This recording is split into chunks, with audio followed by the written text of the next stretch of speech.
Good morning. Welcome into 104.5 The Zone. Hope you're having a fantastic start to your day. Certainly happy to have you guys here for the next 3 hours. Lucas Banzica is back there making it happen. I'm Buck Rising, and I am with you until 1 o'clock. You can jump in at any point, 615-737-1045. That is the number. We've got a lot to discuss. No more practice for the Tennessee Titans. We've got some injury updates. You'll hear from a bunch of players that we talked to in the locker room, went out to practice right after the radio show ended. Mike Vrabel, Todd Downing, Shane Bowen, all of the interested parties who are going to be critical to this team's success or failure at the Green Bay Packers tomorrow night on Thursday Night Football. Plenty of time for that, though. Good morning, bud. How are you? Yes, hello. I'm well. You came to the microphone with a gasp. Is everything okay back there? You working up a sweat? Fantastic. Trying to brace myself for tomorrow night's weather. Yes. I was just going over the forecast with Rhett Bryan. So those of you making the trip to Lambeau, layers are going to be the name of the game. I got one of those like goose down jacket things, like the parkas that basically cover everything but your feet. Because I have zero interest in feeling anything about the weather in Green Bay, Wisconsin. I am not excited about that part. Coldest game since, I guess, Cincy in the playoffs. That was a pretty frigid night at Nissan Stadium. Yeah, that was, the coldest game that I can remember, in the last handful of years, is that Jags season. I can't remember if it was the season finale. I feel like it was New Year's Eve weekend. Mariota stiff arm game. Right. Yeah, that was New Year's Eve. Where he stole Barry Church's soul. Yep. I believe that was the recipient of the stiff arm. Yes. Yeah, so that was a viciously cold one. But like the snow flurries gives Titans fans a little PTSD. The last time you went to Lambeau in the snow, big Sunday Night Football. COVID game, yes, so not quite the no vibes. Crowd. Literally an empty stadium. No, 750 emergency workers. Yes.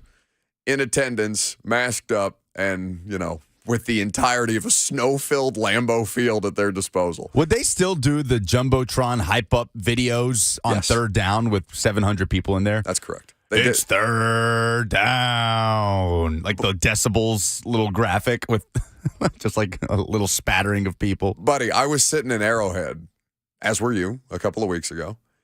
And, that and Buffalo on Monday night and some of the games at Nissan this year, like to remember what the COVID season was, to cover games, to play in those games, I'm sure for the players. I talked to NWI about this yesterday in the locker room. Just zero juice. Nothing there.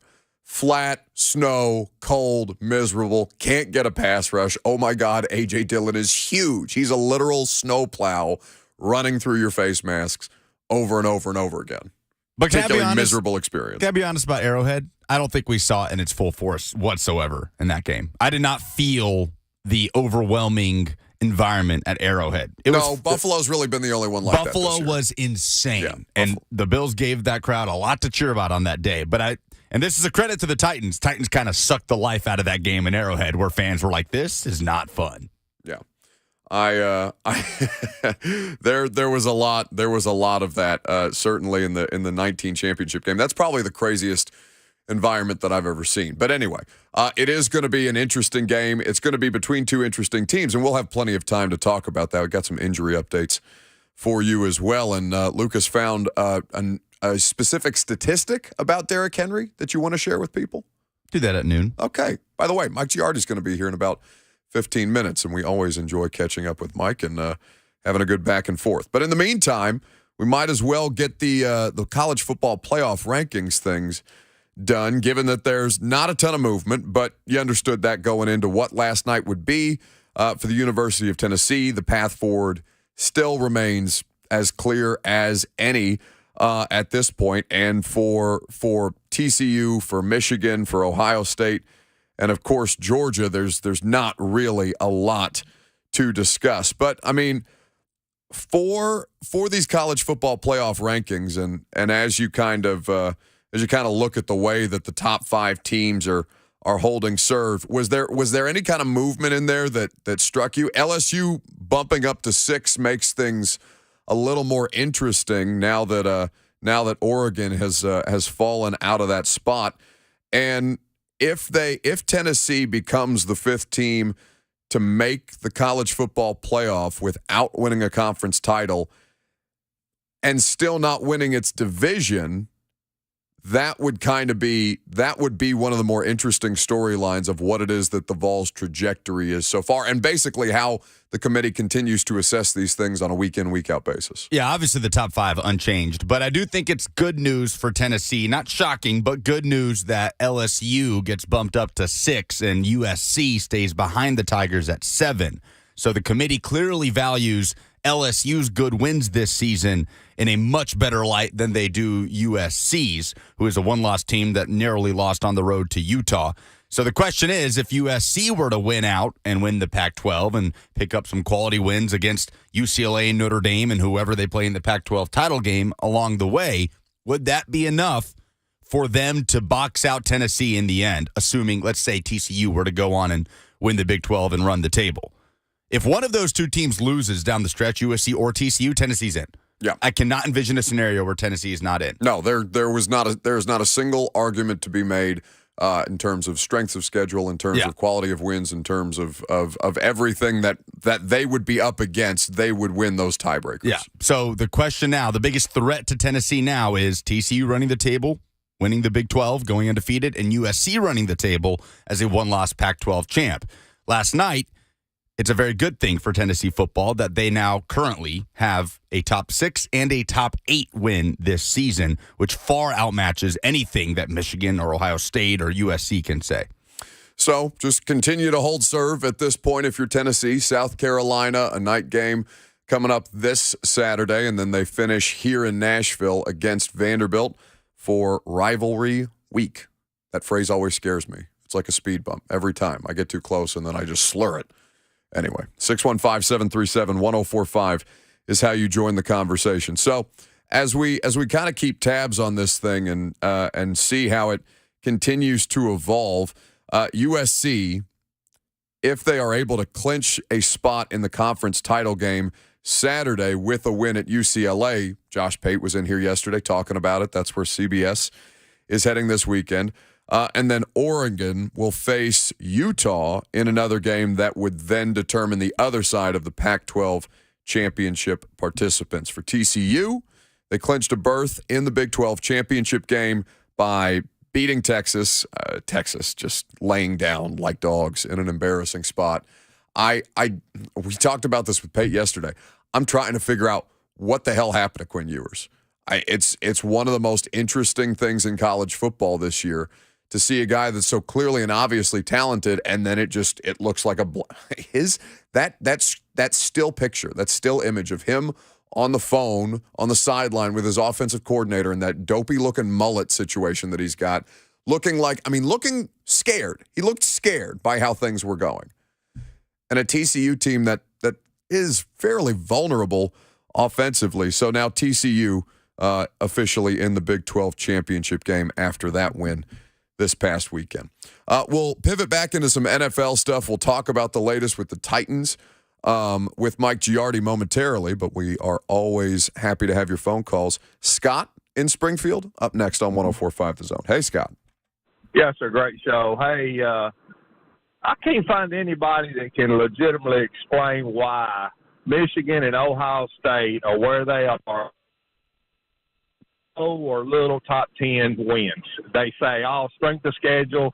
Well, depending on who you play, and they've not played near the strength the SEC teams have played. So I don't get it. Holding the yards, on and on and on. When you don't play nobody, that don't add up. So maybe you guys can feel, I appreciate the call, Scott. I mean, it's just as simple as they haven't lost yet. They haven't lost yet. The committee appreciates game control. They have very convincing wins on their schedule. Penn State is the best win for both of those teams. Ohio State and Michigan, they won those games handily, especially in the case of Michigan, who ran all over Penn State in the Big House. But ultimately, it doesn't really matter.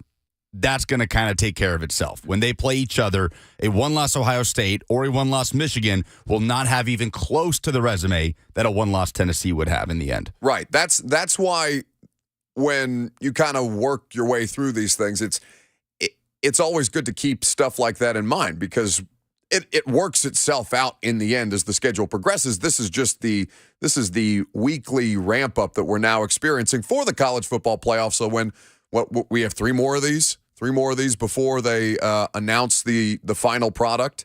No, two more before the final product. Three including the final one because you've got 2 games left in the regular season. Right. Okay. So 3 including the final Selection product. Sunday. Right. So this is just what they're doing to continue to keep interest, to continue to keep conversation going. And, of course, Michigan and Ohio State will sort things out here shortly. But until then, we have all these disaster scenarios that we can talk about, and it makes it a lot more fun. But we will talk about the fun that's being had in the NFL right now, a couple of interesting developments in the AFC from this past weekend, and we'll get into some Titan stuff with Mike Giardi of the NFL Network, who will join us coming up next.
The Buck Rising Show is powered by Spring Hill Heating and Cooling. Visit springhillac.com.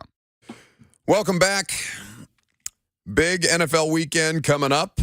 Titans getting things started up at Lambeau Field against the Green Bay Packers. We will be up there, of course, and have coverage for you here on 104.5 The Zone. Mike Giardi, I'm not sure where Mike's going to be this coming NFL weekend, but I'm going to assume you've done a game at Lambeau before, yeah? I've done multiple games at Lambeau, yes. Pretty awesome environment. Okay, so I mean, you know me, Mike. You know I can't do anything without a certain degree of complaint. So my fears about the weather and how much I hate being cold, will I be overwhelmed with the spectacle that is Lambeau so that I, even for a fraction of a second, I forget just how miserable I actually am? I would say that I did a Patriots-Packers game in 2014. Yeah, the Revis year. Patriots won the Super Bowl that year. Lost at Lambeau, and it was December. And I was probably as cold as I've ever been there. So you're going to be fine. It'll be great. Okay. This is very reassuring. Mike Giardi of the NFL Network here with us on Wind is 104.5. howling. Yeah, it's real nice. Well, like the last time they played this game, Mike, on Sunday Night Football, they went to Green Bay in the COVID season in the snow, Christmas weekend, I want to say, and just got rolled. It was as brutal an experience as I think they have had under Mike Vrabel in the last couple of years. It felt like that Buffalo game earlier this season. But it just, I don't know. I don't know if it's because the Packers feel more vulnerable this time. I don't know if it's because this defense continues to club quarterbacks heads in no matter who's playing for them up front. It feels like things are at least a little more of an even playing field. Yeah, I would agree to that. And I would also say that for the first time in a long time, the offense showed some signs of life. Yes. And look, I know they only scored 17 points. So, there's no parades for that, but it actually looked like a competent passing game. So to me, obviously you've got to have that element to your game, especially in this era of the NFL. So, maybe that's a positive step, and Tannehill getting a little bit healthier, getting a little healthier at the wide receiver position. Maybe that's something that can help balance, the heavy reliance on Derrick Henry. Jimmy Wyatt just tweeted this out. Ryan Tannehill is about to move into the franchise lead in two major categories with the upcoming opportunities. He's 20 attempts from taking the franchise lead as far as completions, and I'm reading this live right now, and his career completion percentage at this point so far, franchise passer rating and franchise completion percentage leaders across, the entire franchise's history. What did you make of the way that he performed, as you mentioned, coming off an injury, particularly with that 11-yard scramble to convert and keep the drive alive before they ended up getting points at the end of the first half? Yeah, I'm glad you brought that up because I just thought that was that shows an element of toughness that I think you've seen it over time. And, there's obviously we nitpick, especially at that position. And, he's not Pat Mahomes, he's not Josh Allen, but there is a level of leadership that he brings and toughness that he brings to that position that I think his teammates respect. And that was that moment, right? I mean, he's not feeling great. The ankle is definitely still sore. It's definitely not 100%.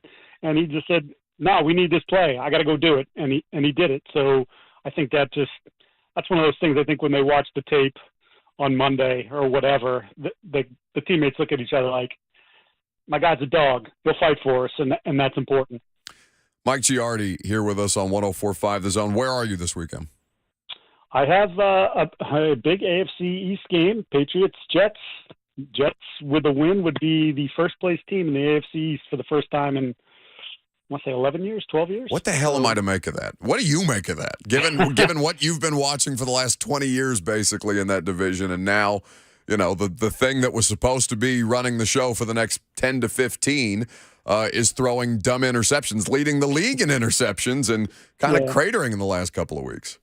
Yeah, it's been really interesting, right? And then you have Miami, who just their offense is as explosive as any we've seen in a long time. So you have that element to it too. I think from the Jets' perspective, they remind me so much of the Rex Ryan, Bart Scott, Revis Jets. Like that defense is legit. I think that's a top 5 defense. I think Sauce is a top 10, maybe a top 5 corner. Like Quinnen Williams is having an unbelievable year, as good as any interior defensive lineman in the league. It's like they've built that side of the ball. They've got good skill guys on the other side of the ball. It's whether or not the quarterback, much like Mark Sanchez in the 2010s, can elevate his play or at least be competent, right? And he was competent when they beat the Bills. And then with the Bills, I thought Ken Dorsey, their offensive coordinator, did an awesome job of explaining the Josh Allen thing. Just saying, it's a double-edged sword because he can make plays that pretty much no other quarterback can make, right? At that size and that strength. And that's why we're here, meaning why the Bills are an elite team, a team that people think is the class of the AFC or one of the best teams in the AFC. So then when he tries to do something otherworldly and he ends up throwing an interception, it's like, well, you got to figure out how to tame that. And Dorsey's like, look, we need to be smarter. Clearly, he said, but we're never going to be conservative. That's not how we play football. So I feel like they're just going to try to, Josh, just a little bit more discretion with some of these throws. But by and large, just keep doing what you're doing because generally you're fairly unstoppable when you do it. That seems like it would be a common train of thought, Mike. But I feel like there are so many coaches in this league that are so averse to exactly what it is that you just described with Josh Allen, which is, a considerable, incredible high-end ability and competence, but it's a bit of a roller coaster ride at times.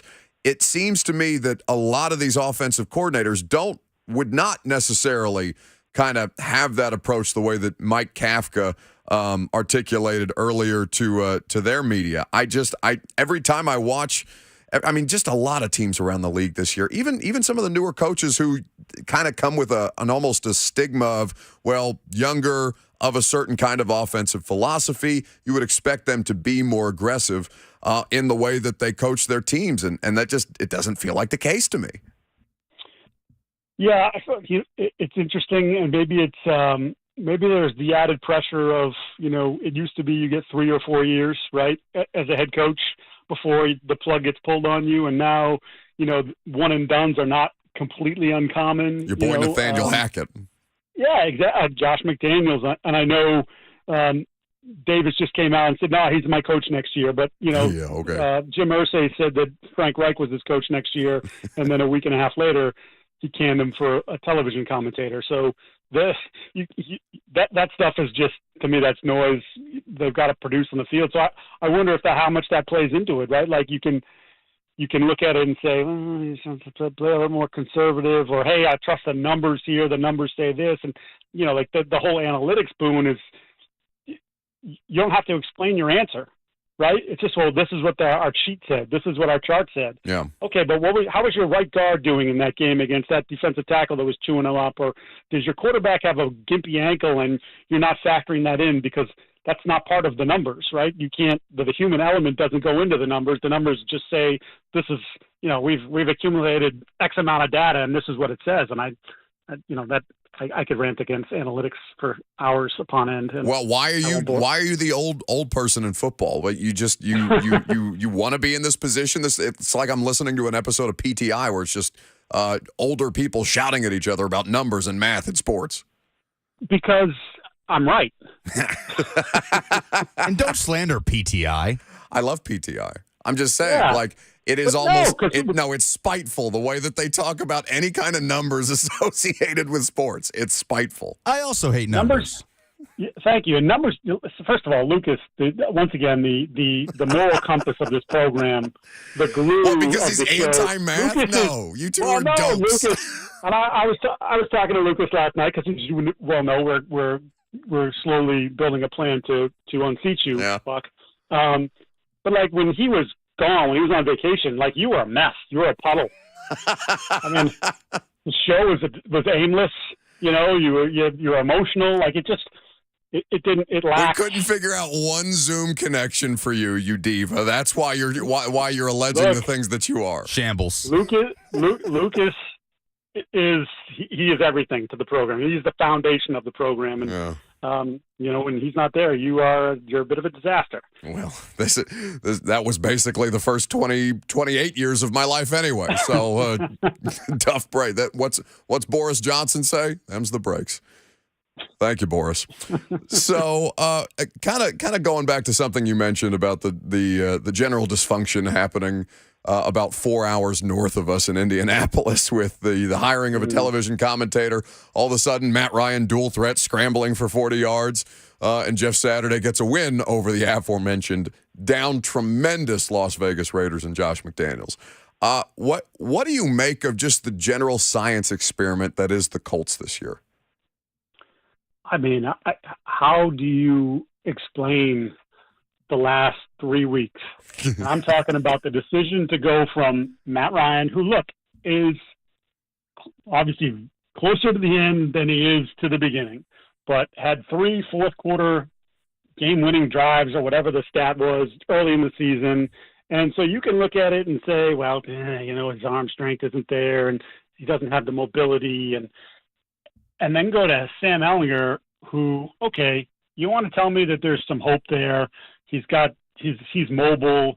Like, he wasn't great at Texas. Why all of a sudden is he going to be great in the NFL? Yeah. Like, Sam Ehlinger is going to be a backup quarterback in this league for a long time, and there's absolutely no shame in that. But, like, they make this big move to Matt, and then they go to Sam, and it seems like the more you read, that wasn't Frank's decision. That wasn't what Chris Ballard wanted to do. That's what the owner demanded. And then, 2 weeks later, he lays an absolute, or the whole team lays an absolute hideous offensive performance in Foxborough, the worst I've ever seen, like legitimately. In fact, it covered up how bad the Patriots were because the Colts were just that much worse. And then he's fired. And, whatever. You hire Saturday, he's consulted, whatever. Like, to go back to Matt, what was the plan? Like, if Irsay wanted Ehlinger, and that's just like, that's it, that's what we're doing, then he should still be playing. But, of course, the players all know that Ehlinger is not as good as Matt, and Matt gives them a better chance to win, and they were 500 at the time. So, like, just baffling. Like, were they tanking? Are they not tanking?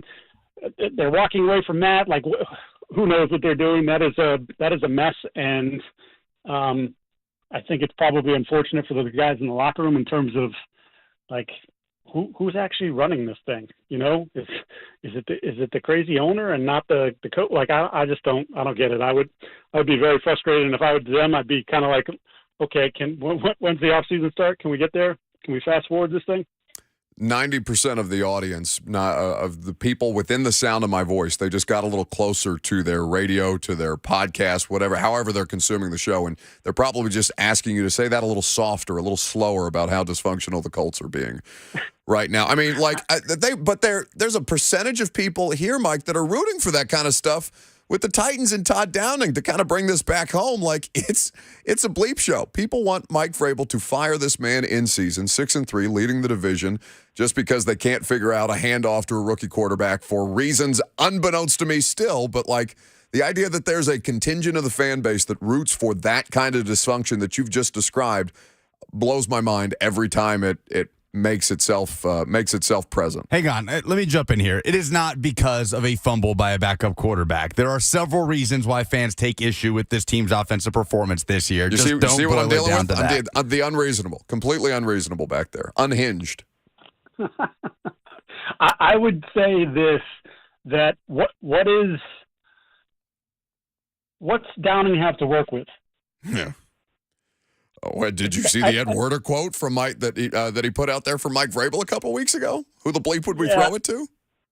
Yeah, I mean, there's no game breaker at that position. Your game breaker is in Philadelphia. I know that's a subject with the Titans fans that will probably never go away, and he keeps trolling you guys a little bit. So I kind of enjoyed the meltdowns there.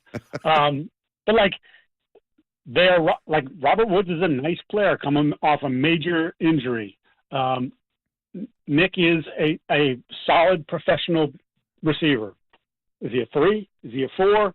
Well, he's playing snaps that say he's a 1 or a 2, right? Like they're just in this position where when you don't have the top end guy, the trickle down effect that guy causes, you don't have that now. And it's like, what team's game planning for you? Who are they saying from a pass game perspective that they have to concentrate on? Like, obviously the hope is that it's Bucks who becomes that guy, right? But he's had all kinds of issues dating back to the off season. So like, where is that guy?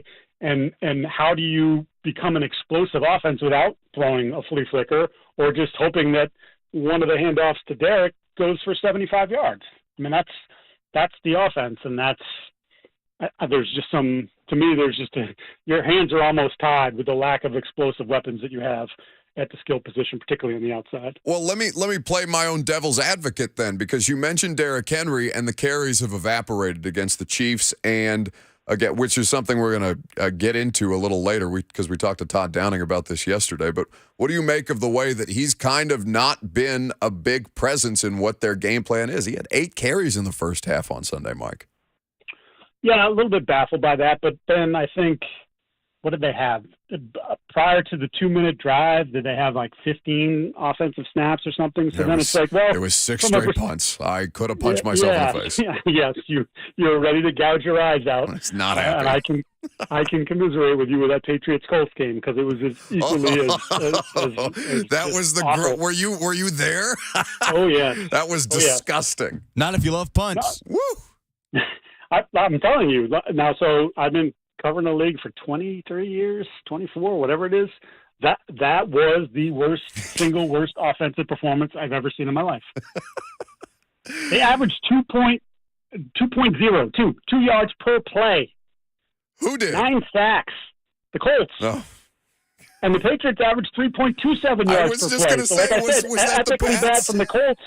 Epically bad from the Colts, but almost as bad from the Patriots. Oh, so, God. you know, but by the way, locally, you know, there's a path to the playoffs, and they're dangerous if they get in. Like, have you seen your offense? If they're averaging 3.27 yards per play, you're not beating anybody in January. So let's stop with that nonsense. No, those sports radio people, they're all hacks anyway, Mike. You know them. Isn't that the truth? At Mike Giardi of the NFL Network. Are you on television today?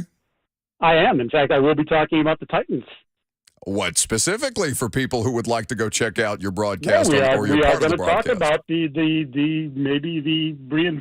reinvigorated. I'll use that in air quotes. Passing game. We're going to talk about that a little bit. Brooks and I. just a tiny little pulse. It's just they just want to remind you that they're there from time to time. Thank you, Mike. And let me.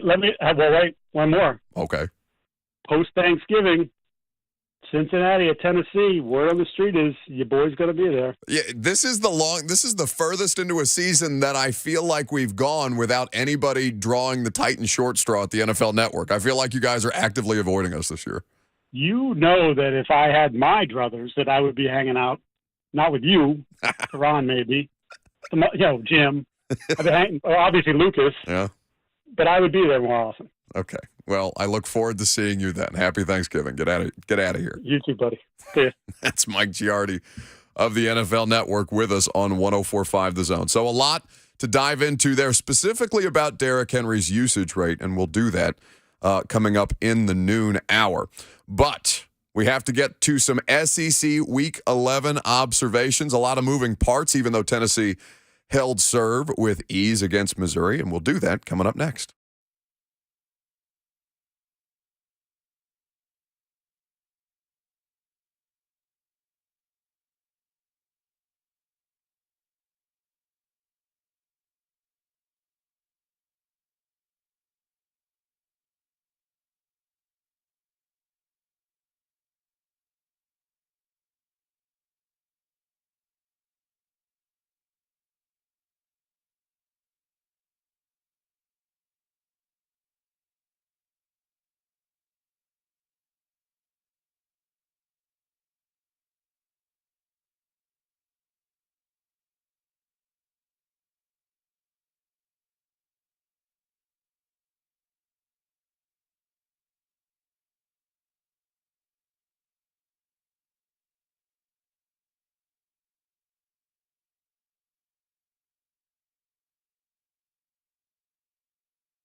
SEC Week 11 observations. We do it every Wednesday at this time.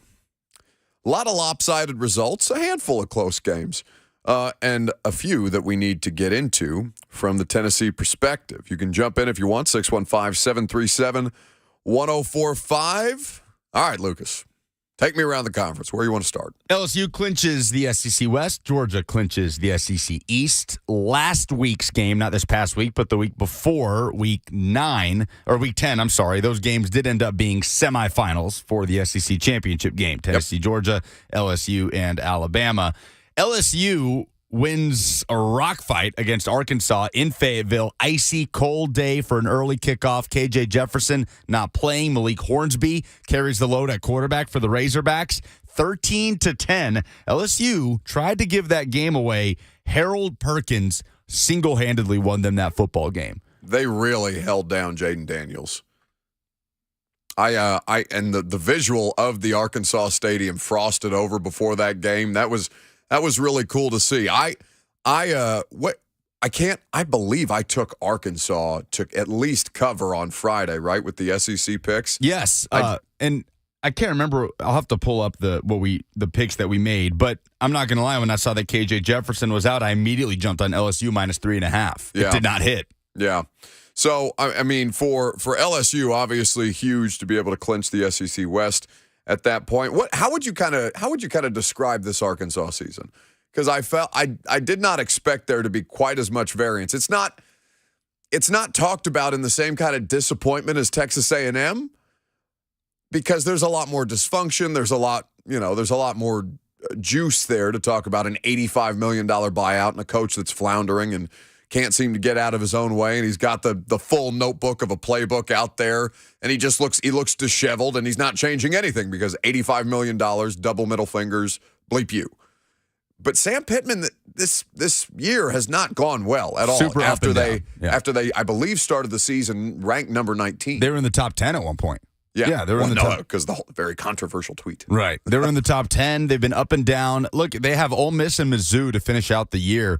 Mizzou's a game that they should win, and Ole Miss will be a challenge. If they win out here and they beat Ole Miss and Missouri, they're 7-5. Maybe they win a bowl game. The season will be viewed in a positive light. Sam Pittman is very well liked in Fayetteville. But if they fall to Ole Miss and then finish 6-6, I'm not sure how you don't view it as a disappointment. I mean, I thought Arkansas had the potential to be the second best team in the West this season. They're going to be. We spent a good deal of time this summer talking about it. Absolutely. You knew what they were. They had an identity. They had an established quarterback. They had a good front seven. Secondary was always a question. They got hit hard by injuries there throughout the course of this season. But, yeah, if they kind of limp to 6-6 down the stretch here, I do think you could view that as a disappointing season, but Sam Pittman not in any sort of danger. But the point here is Harold Perkins Jr. is a star. This guy was playing high school football last year. He was a 5-star prospect, kind of slipped through A&M's fingers, ended up on LSU, and he has. I think it's a difference of 1 to 2 wins for LSU this year. Harold Perkins alone, I really do. He has just been a monster. Was amazing in the Alabama game. Had 4 sacks in this Arkansas game. 7.5 sacks on the season for the true freshman. 8 tackles, 4 sacks, and a pass defended for Harold Perkins Jr. Just an absolute force. And you think about what this front could be with Mason Smith, who got hurt out for the season in game number 1, the loss to Florida State. So this LSU front seven has gotten better with each passing week. Yes, the offense struggled at Arkansas, but I think the attention should not be there. It should be on Harold Perkins Jr. and what this guy's going to do for 2 more years that he's going to be playing college football. I mean, that would make it the 2026 draft that he's eligible for? Yeah. I mean, expect that guy to be right at the top of those boards. He is an absolute force as a true freshman. Did you see what Brian Kelly said about him after the game? Oh, it was his flu game. Yeah, he was sick all week. He said that he told Harold Perkins Jr., Brian Kelly did, that he reminded him in that moment of Michael Jordan, the flu game, right? The Jazz, 1997.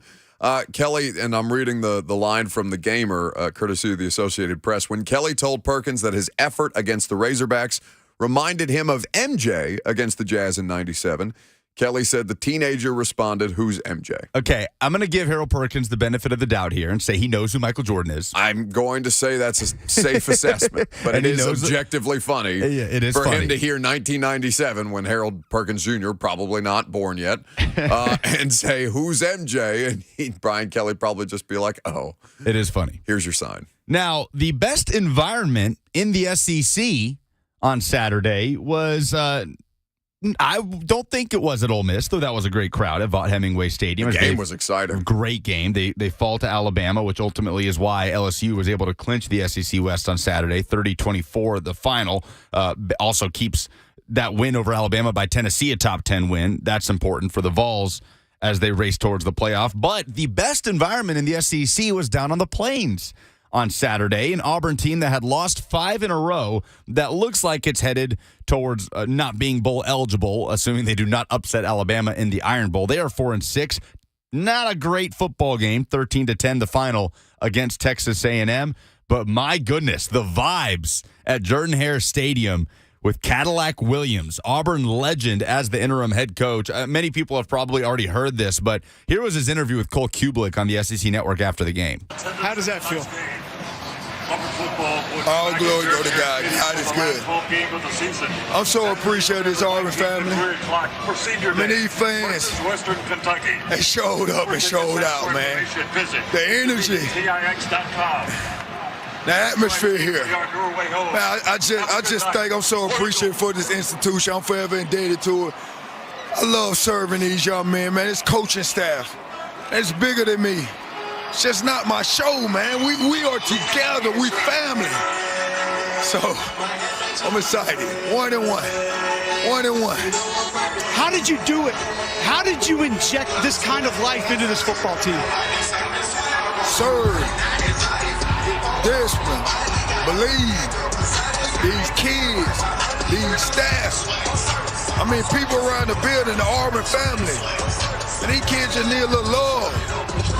Need to be loved on with the discipline. They need to know it's okay to make mistakes. They gonna fall, but us coaches gonna be there to pick them back up. And regardless, we got their back. They had to open their heart, and that's all they did, to be honest with you. How great is that, man? That was awesome. That's objectively so cool. Yeah, that's one of those things that makes you just love college football, right? Because Cadillac Williams, although I'm seeing whispers of people like looking around and quietly like, is Cadillac, could he be a candidate? No. He's not a candidate to be the next head coach of the Auburn Tigers. It would be a lovely fairy tale type of story, but there's 0% chance, right? Maybe in 10 years, depending on where Cadillac goes from here. He has 4 years of coaching experience on his resume, and the vibes would be great. He would recruit. His players would love him. They'd run through a brick wall for him. The fans would love him. But that's a guy that, if you're an Alabama fan, you would love for Auburn to hire. If you're an Ole Miss fan, if you're an LSU fan, if you're a Georgia fan, you say, yes, please hire Cadillac Williams. You don't want to hire the guy that all your rivals want you to hire. Well, now, I will say, and it's not the same situation because Ed Orgeron had a much, much longer career in coaching than what we're talking about with Cadillac Williams. But I will say that the conversation, even despite Ed O and his previous stops and his experience as a head coach previously, even, I mean, in the SEC, it was a conversation like, oh, yeah, we'd love to see LSU hire that guy, the Swamp Monster. No, that's sure. Give me the cartoon character. I'll take that guy on. Now, it ended up being true after all his coordinators left, but still, but it's not the same thing. Cadillac Williams has got to be retained by whoever Auburn hires next year. Oh, my God. Absolutely. And that guy's going to get a good job, Cadillac Williams, whether or not he is on Auburn's staff next year. When you see how he inspires, how he's a great recruiter, and his connection. He's the perfect interim for Auburn right now. You need a guy that can still sit in a recruit's living room and say, hey, I don't know if I'm going to be on this staff next year, but I can tell you what this place means to people and what this place can do for you because of what it did for me. But that was the best environment, in my opinion, in the SEC on Saturday. Shout out Cadillac Williams. Yeah. They've got Western Kentucky this week, which is no joke. Austin Reed and the Toppers coming into Jordan-Hare Stadium. Auburn put out a graphic I'm not going to sit here and go in depth about a Twitter graphic, but it's like this image of Jordan-Hare Stadium with Big Red coming over the horizon, the Western Kentucky mascot. It's just a blob. Yeah, and they make Jordan-Hare look like basically Mordor with Big Red, like climbing over a mountain. It makes Big Red of Western Kentucky look unbelievably badass. That thing wins mascot of the year every year. It's awesome. They had visors with that goofy-looking thing on the visors. Hey, that's not going to be a gimme for Auburn. They'll be able to probably run the ball. No, they can score for sure. Western Kentucky can. Auburn should be able to run the ball on him, though, control the line of scrimmage. But hat tip to Cadillac Williams and what he's done to inspire that Auburn group. Whoever ends up the next head coach of the Auburn Tigers should absolutely consider retaining him. Well, and we talked about this earlier in the season, right? When things, I think, right around the time Harsin got fired or towards the end at some point, because it was an inevitability all year long. But the defense under Harsin, the breakdown of that was the thing that I think tangibly started just completely taking this team out of games. But 215 yards, the fewest Auburn had allowed in an SEC win since the 2011 Florida game. That kind of, however you want to quantify the players opening their hearts, like Cadillac Williams is saying, whatever. It was just a small bit of inspiration to allow them to continue to play freely, to have fun, to go out and win a game. It looked like the best environment since Brian Harsin got hired down on the Plains. So instead of dunking on Jimbo, which we've done a bajillion times and we'll probably continue to do throughout the course of this season. Ironically, let's give a shout-out to Cadillac. Okay, a shout-out for Cadillac. By the way, speaking of SEC observations, Vanderbilt quarterback Mike Wright going to join us at 12:20.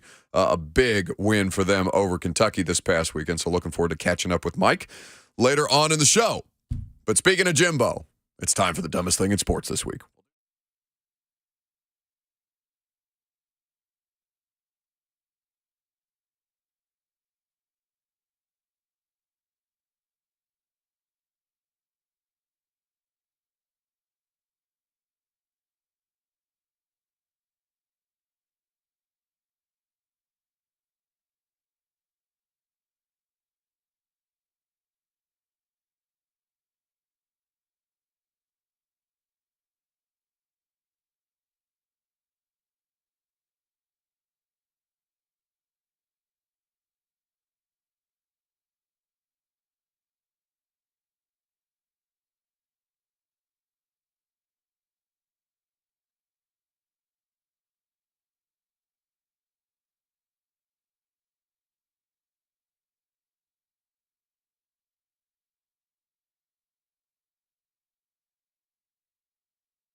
It is 11:02. Good morning from the Superbook.com Sports Desk. I'm Lucas Panzica. The latest college football playoff rankings were released Tuesday night with an unchanged top 5. Tennessee in at number 5. LSU moves up to number 6 ahead of 7th-ranked USC. The Nashville Predators won 2-1 in Bridgestone Arena last night over the Minnesota Wild. Matt Duchene and Nino Niederreiter, the goal scorers, and the number 22 basket Vols back at it today, hosting Florida Gulf Coast.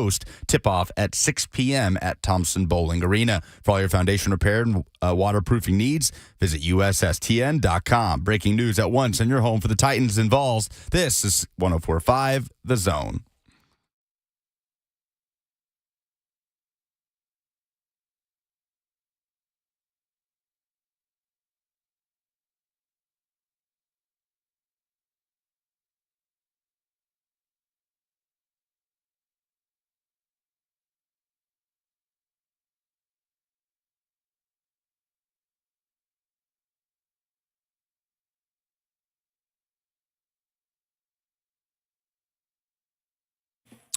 Hour number 2, off and rolling.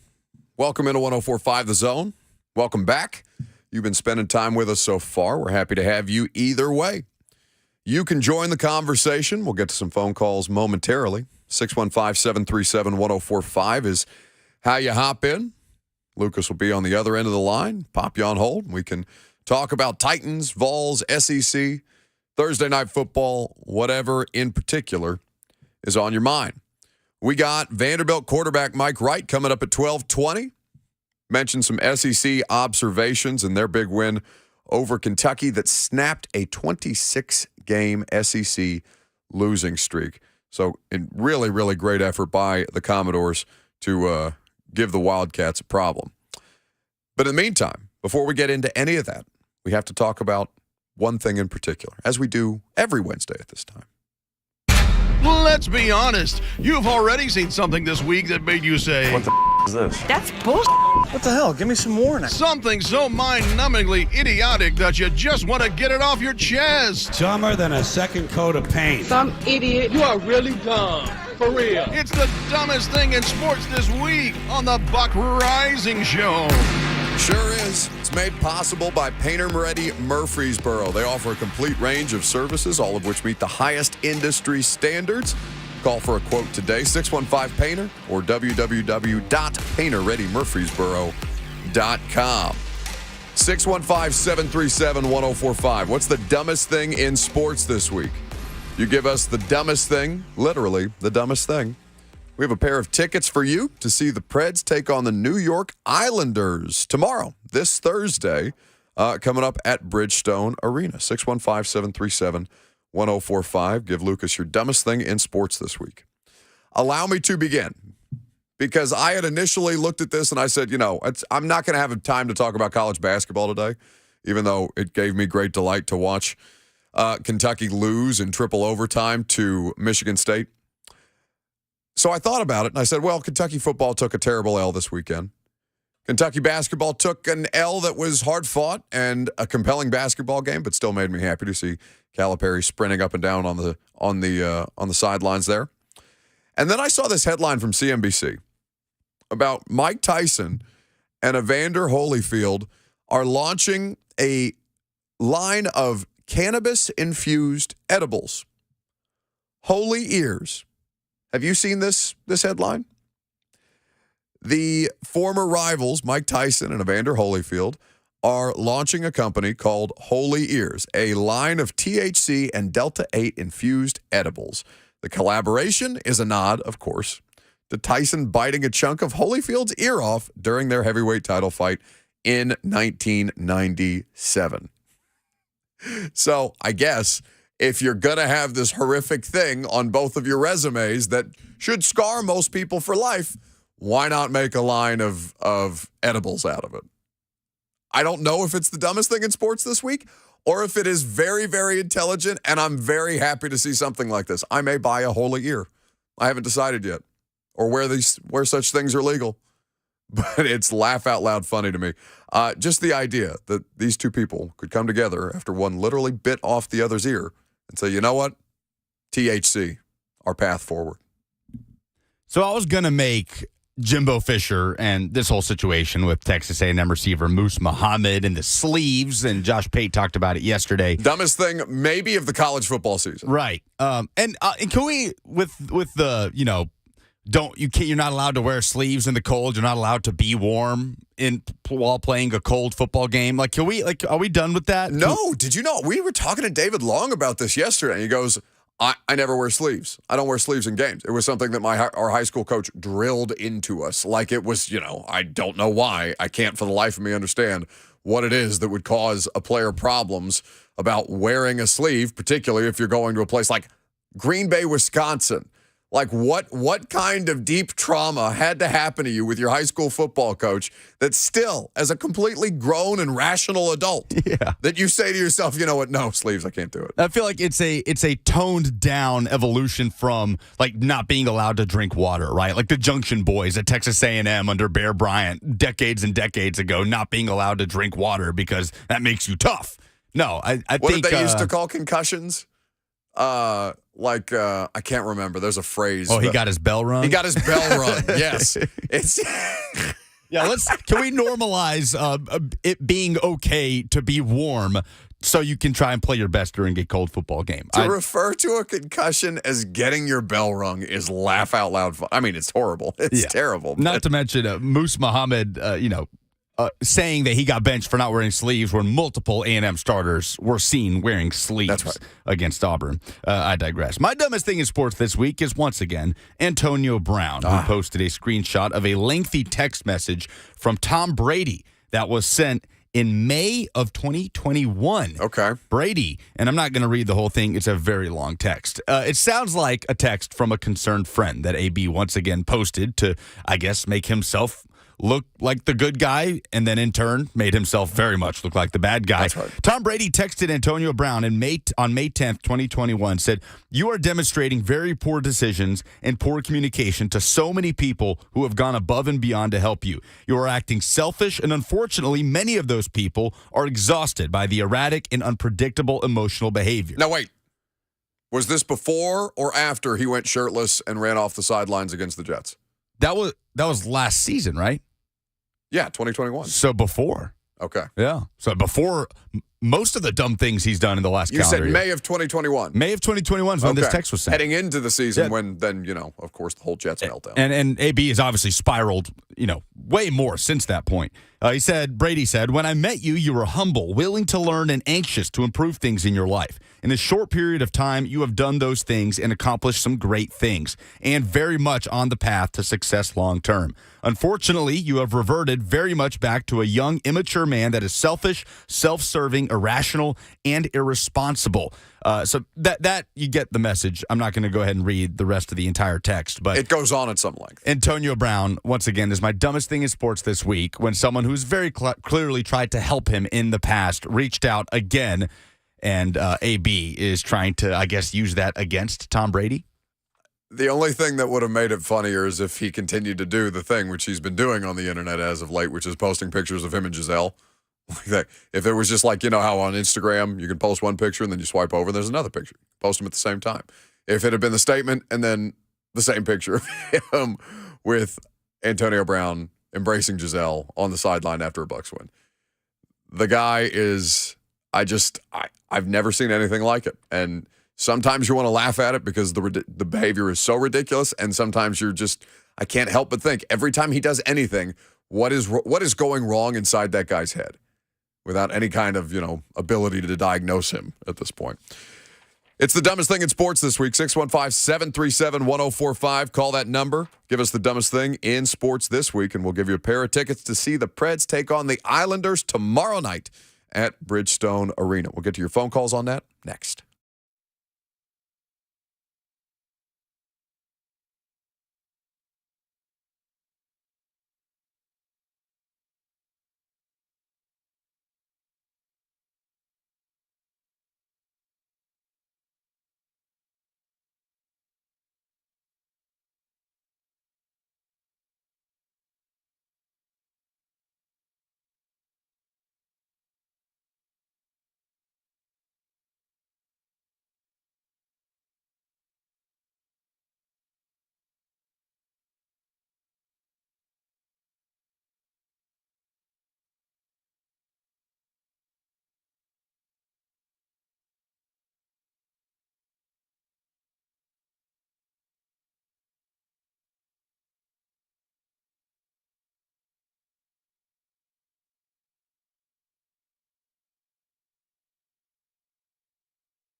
The Buck Rising Show is powered by Spring Hill Heating and Cooling. Visit springhillac.com.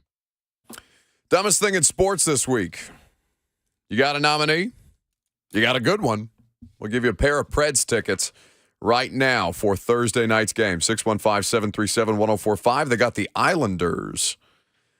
Did they win last night? The Preds, you watching that? Jumped out to a 2-0 lead over the Minnesota Wild. Hung on to win 2-1. Duchesne and Niederreiter, the goal scorers. They've been leveling out a little bit. They're working back. They're 7-8-1. It's hard for me to make any rash judgments about the hockey team, about any hockey team, given how long the season is and how much seems to change throughout the course of it. Because I know there's been a lot of conversation around, is John Hines continuing to do the job that he needs to do?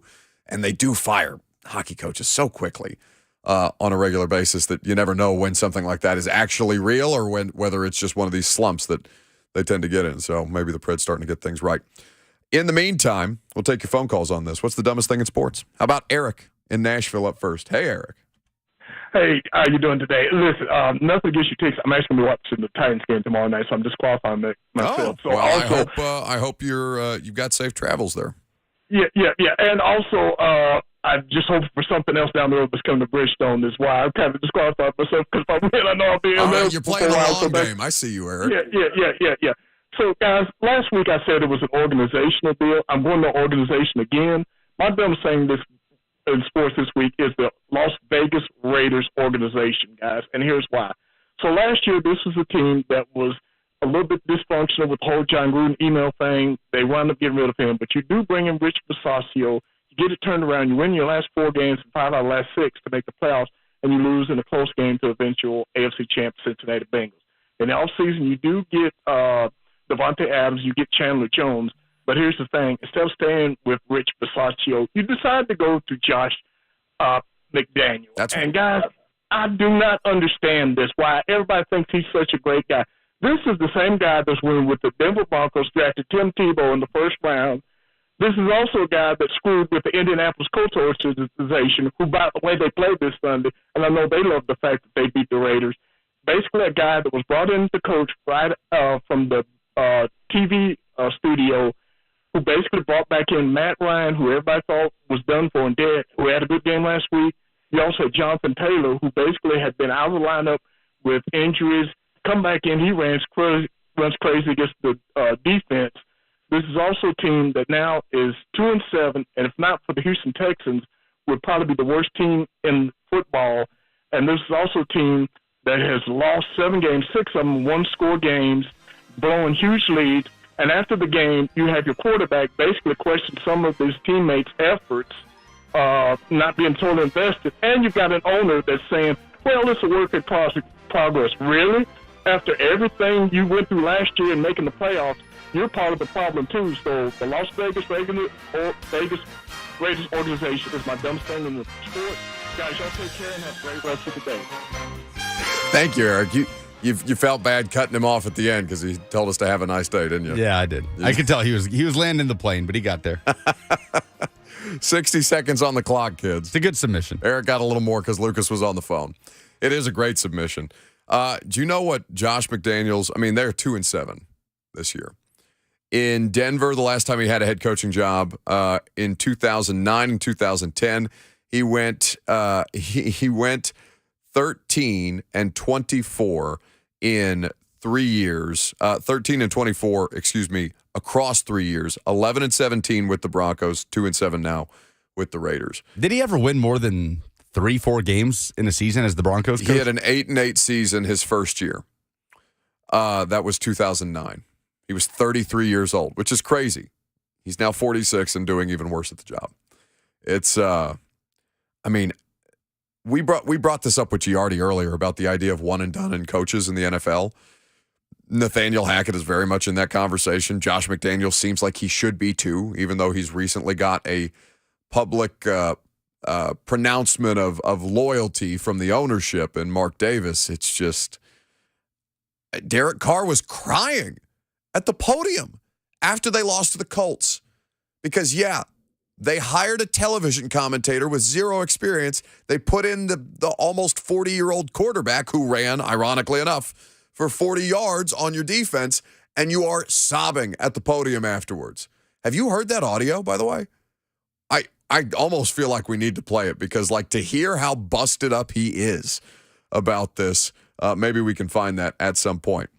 James in Franklin is next with the dumbest thing in sports this week. Hey, James. Okay, not James. How about Trey in Nashville up next? Hey, Trey. Hey, what's going on, guys? Hey, like I told him when I called, I'm not interested in the tickets. You can give them to whoever else. But my dumbest thing in sports this weekend, it was Joe Hunk's picks for the Eagles game. You got Jalen Hurts, over 280 yards passing. A.J. Brown, over 80 yards receiving.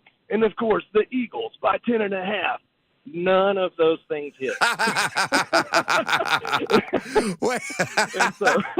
and so, you know, of course, I didn't listen to it. He's the worst Madden player on the planet, so I don't take his advice on football. But I just thought it was funny, man. I love him to death. I love listening to all you guys.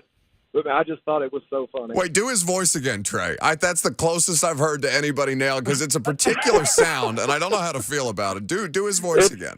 I have to prepare myself like I've been smoking cigarettes every day of my life for 35 years. So hold on just one sec. It's this is Joe Hunk on 104.5 The Zone. This is the. I could go all day, but I'd probably start coughing at some point. Thank you for the sake of your voice there, Trey. Thank you very much. That is so. Should we? I feel I don't want to lose I don't want to put Hunk's what I think Hunk does FanDuel. I don't want to put that at risk by keeping track of his picks, but I think that'd be objectively funny if we started paying attention to the picks that Hunk is making on these ads. And then we start to keep track of how many he's actually hitting. I think that would be laugh out loud great. He would probably hate us for that. So maybe we shouldn't do that. Chris is in Bowling Green next. Hey, Chris. Hey, my dumbest thing in sports is it's a whole group of the NFL owners who decide to pick Bill Belichick's coordinators as their next head coach. Because I would love to know the combined record of all those coaches when they went on their own, because it's tremendously bad. Are you talking about like guys like McDaniels and Patricia and things like that? Yeah, exactly. It is such a weird phenomenon because like that's kind of what Nathaniel Hackett's getting now too. He stood next to Aaron Rodgers as an offensive coordinator, and now he can't figure out an offense with a Super Bowl winning quarterback.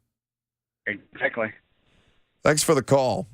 I don't know what to make of like coaching trees and things like that. Because if a team has success, college football has this, I'm sure. Now there can be there can be more things covered up, I think, in the college game as far as coaching deficiencies are concerned. Urban Meyer, case in point. Like Urban Meyer, champion for all time, had better players than everybody else. Yes, at one point in his career, he did a good enough job at kind of revolutionizing offense a little bit around Alex Smith to where he was an enviable hire and then, got bloated with ego and power and now is kind of a joke.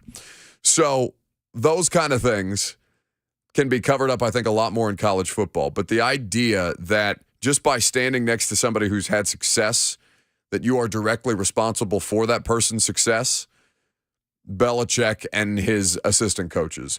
The Patriots have been doing this to people for years. It's why, there is no coaching tree from Bill Belichick that includes Mike Vrabel because Mike never coached for him. But he gets lumped in there all the time, and he's the only one that looks like he's got any sustained, and now into 5 years, who can sustain a consistent program and a consistent winning culture and organization that way. It is funny, to see how many of these Patriots guys flame out. I mean, Eric Mangini, Joe Judge, Matt Patricia, Josh McDaniels. Who was the Texans coach? Romeo Crennel. Romeo Crennel had a couple of different stops, but like some of these dudes, it's crazy just how badly it goes. And I don't know what the common thread is, if they're trying to be too much like Belichick because that's who they know best or that's what they know best, and they're just clearly and obviously not. So you can't really kind of play to a type when you're not that type really. You were just a cog in a larger machine there. So, Matt for the dumbest thing in sports. 615-737-1045. If you give us the best nominee, we'll send you a pair of Preds tickets for tomorrow night's game against the Islanders. What's up, Matt? Hey, fellas. This probably bigger than just this weekend, but look at the Russell Wilson trade right now. For the next 2 years, the Seahawks get the first and second rounders, and that looks like a top 5 pick this year, and I would say a top 5 next year. That's all I got. That's right.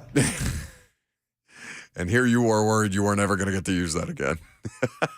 He's going to keep coming up. Like the Russell Wilson stuff is not going away. So anytime you're feeling down, anytime you're having a bad day, just remember. Let's ride. Broncos country. Oh. Why is there one so closely after the let's ride? I like playing it out of order. Broncos country. No, you're not even playing. You're just jumbling it. Yeah. Are you hitting 2 buttons at once? What are you doing back there? That's exactly what I'm doing. Broncos country. Okay. Relax. Now you're abusing the privilege. This is why you shouldn't be allowed to have all the buttons. That's my only complaint about the new studio. I want buttons over here. This needs to be a level playing field. Speaking of voices around the show, Caleb Farley, who is a regular character around here with I rebuke that in the name of Jesus. Yeah, I rebuke that in the name of Jesus. That's right, Caleb. That is something that we haven't really spent a lot of time on. He gets placed on injured reserve yesterday, and it's a herniated disc, according to Teron Davenport. It's going to cost him the rest of the season. I saw his Instagram post about, it's a setback and he's not done yet and all these different things. And that is the appropriate mindset to have, of course. And I think everybody should hope that he gets healthy soon and that he can try and get his career back on track. Nobody's wishing ill things for Caleb Farley. But I got a question yesterday on I was doing the Q&A thing on A to Z Sports' Instagram. And I was asked a question about, all right, can we now consider Caleb Farley to be a bust of a first-round pick? The need to label a guy as a bust, however soon, whatever gratification you get out of it, and being able to say, that guy sucks, he's a bust, fire John Robinson, fire Todd Downing, hashtag. I'm not saying that he's not, because to this point, there's next to no contributions on the defensive side of the ball. And in fact, he's been, for a good portion of that, a liability. Playing special teams, that's how he got hurt. But he's a first-round pick. It comes on the heels of the Isaiah Wilson thing, which is not connected other than the organization that drafted them. And his body is again failing him to the point where he's now going to have 2 back procedures and 2 ACL repairs, and he's been in the league. This is his second year. So, the percentage chance that he rebounds from a considerable amount of adversity, particularly when it relates to his health, yeah, if you want to bet against him, the odds are pretty much going to be in your favor. But I don't understand the need to just get out there and slam him with a label after this guy has to feel like hell. It's not a pleasant experience to be Caleb Farley right now. He's been summarily embarrassed when they need him in defensive spots because of the roster attrition, and a lot of times he's giving up these big passing completions. Missing plays, missing opportunities that he's being given because somebody else has to miss some time. So I think that, we don't need to spend much more time on it than that. Obviously, it's not, other than for depth, he's not a considerable loss. But I don't understand the need to get out there first with Caleb Farley's a bust. Cut him tomorrow. Okay. For what? Jonathan is next for the dumbest thing in sports. Hey, Jonathan. Yeah, man, what's going on, Buck? Man, my dumbest thing in the NFL for this week is the Falcons and Panthers game when Marcus Mariota threw that interception when he got sacked. Like, what the hell, dude? Like, was your brain and arm were not functioning together? Like, my God, that was the dumbest thing I ever seen. But that's all I got for you, Buck. Thanks for the call, boss. I watched a little bit of that game back. Because that was the Thursday nighter, right? Last week, yeah. Last week, and I wasn't really paying that close of attention. I just had it on in the background, and I saw not I saw the interception, but I saw how many more interceptable passes he threw. Yeah, the real bad play he had was not intercepted when he's going down and blindly just throws it before he hits the turf. I guess he was ruled down, right? Yeah, on a drive where he desperately needed points in that spot, like one of the most important drives of the game. And they get, they're trying to run it on first down. They have one of the most efficient rushing attacks in football, but when they don't have that, they've got a quarterback who's inconsistent and inaccurate, which I don't have to tell you because you've lived that experience before. That whole division, the NFC South, we talk a great deal about the incompetency of the other three franchises in the Titans division. The Colts are a more successful organization, but right now they're a bleep show, even coming off a win. There's no disputing that. When you have an owner who is making rash decisions and who's clearly very involved with every decision that's being made in the last basically month, you cannot consider that stability. The Jags are who they are. They continue to lose. They got drummed by the Kansas City Chiefs. Many teams would, but still, there is not enough sign of progress from what we thought may be a decent season for them. It started quite well, and since then, their own deficiencies have been exposed. The Houston Texans are a mess, an absolute mess. We talked about this on the pregame show, Blaine Bishop, Mickey Ryan, and myself, that Brandon Cooks returned to the lineup for them, and on Sunday before the game, last week, they just took his captaincy. They stripped him of his captaincy after he's been nothing but good soldier, consummate pro, a dude who in not a long career has had 6,000-yard receiving seasons. And he's just an afterthought now because they screwed around with him at the trade deadline, and he's pissed. So, but to look at the NFC South in comparison, like those teams just objectively suck. The win for the Bucs over the Seahawks, does that give you any kind of great confidence about them? Their offensive line is still a bleep show. No, but they're still a team that you feel could figure some things out, right? But at what point, win that division? How long? So we're over halfway, technically. How long do I have to continue to watch the Bucs play this way before I then relieve them of that benefit of the doubt and say, no, they're not figuring it out. They're a football team that needs protection for a 45-year-old quarterback who's still good, but they're hurt on defense and they're hurt on the offensive line, and they get sandbagged a great deal. Right. Well, their season's just going to be alive throughout the course of the year because they can still very much win that terrible division and host a playoff game.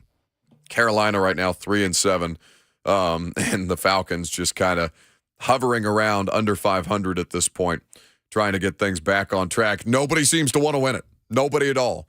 The Saints, is there any circumstance in which we see Jameis Winston again? I don't know. And that's so weird to me. They would know more than we would, I guess Andy Dalton is safer, but there are zero results there to indicate that this has been the correct decision. They're 3-7, and they're still alive in the mighty NFC South. Anyway, we need to jump into some observations from Titans practice yesterday. You'll hear from a couple of guys that I talked to in the locker room, Elijah Molden, and also Todd Downing, the offensive coordinator. A couple of questions that we asked about his what he saw from his offense, despite the heavy criticism that he's been under. Who do you like for the dumbest thing in sports this week to win these Preds tickets? I like Chris talking about the Patriots assistant coaches who are just a mess on a regular basis. Matt had Russell Wilson. Wilson. Right. Well, he had the Seahawks. No, I'm sorry, he had the Broncos. Because of the trade. Mm-hmm. Did you just want to play Let's Ride? Okay. It's between those two. Who do you want? I think, what was the first one? Thank you for listening. Chris on the Patriots assistants. I think let's give it to Chris. Okay, very good. Actually, no, Chris didn't want the tickets. Let's give it to Matt. Oh, my God.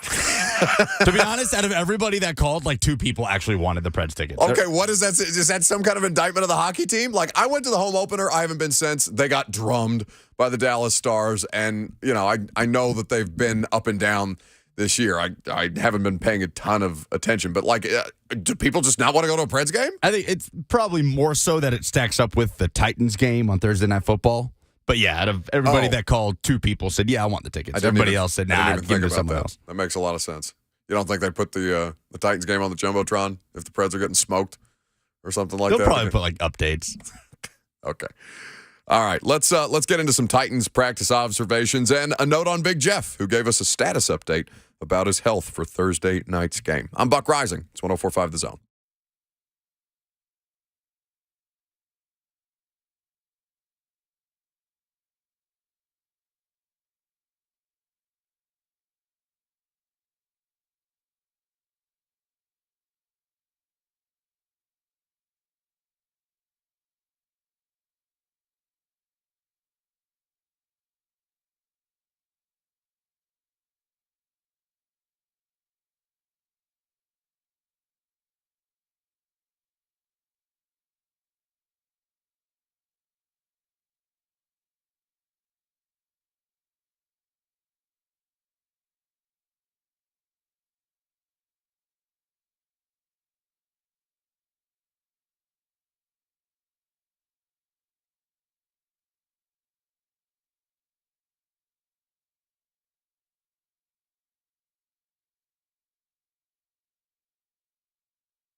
All right.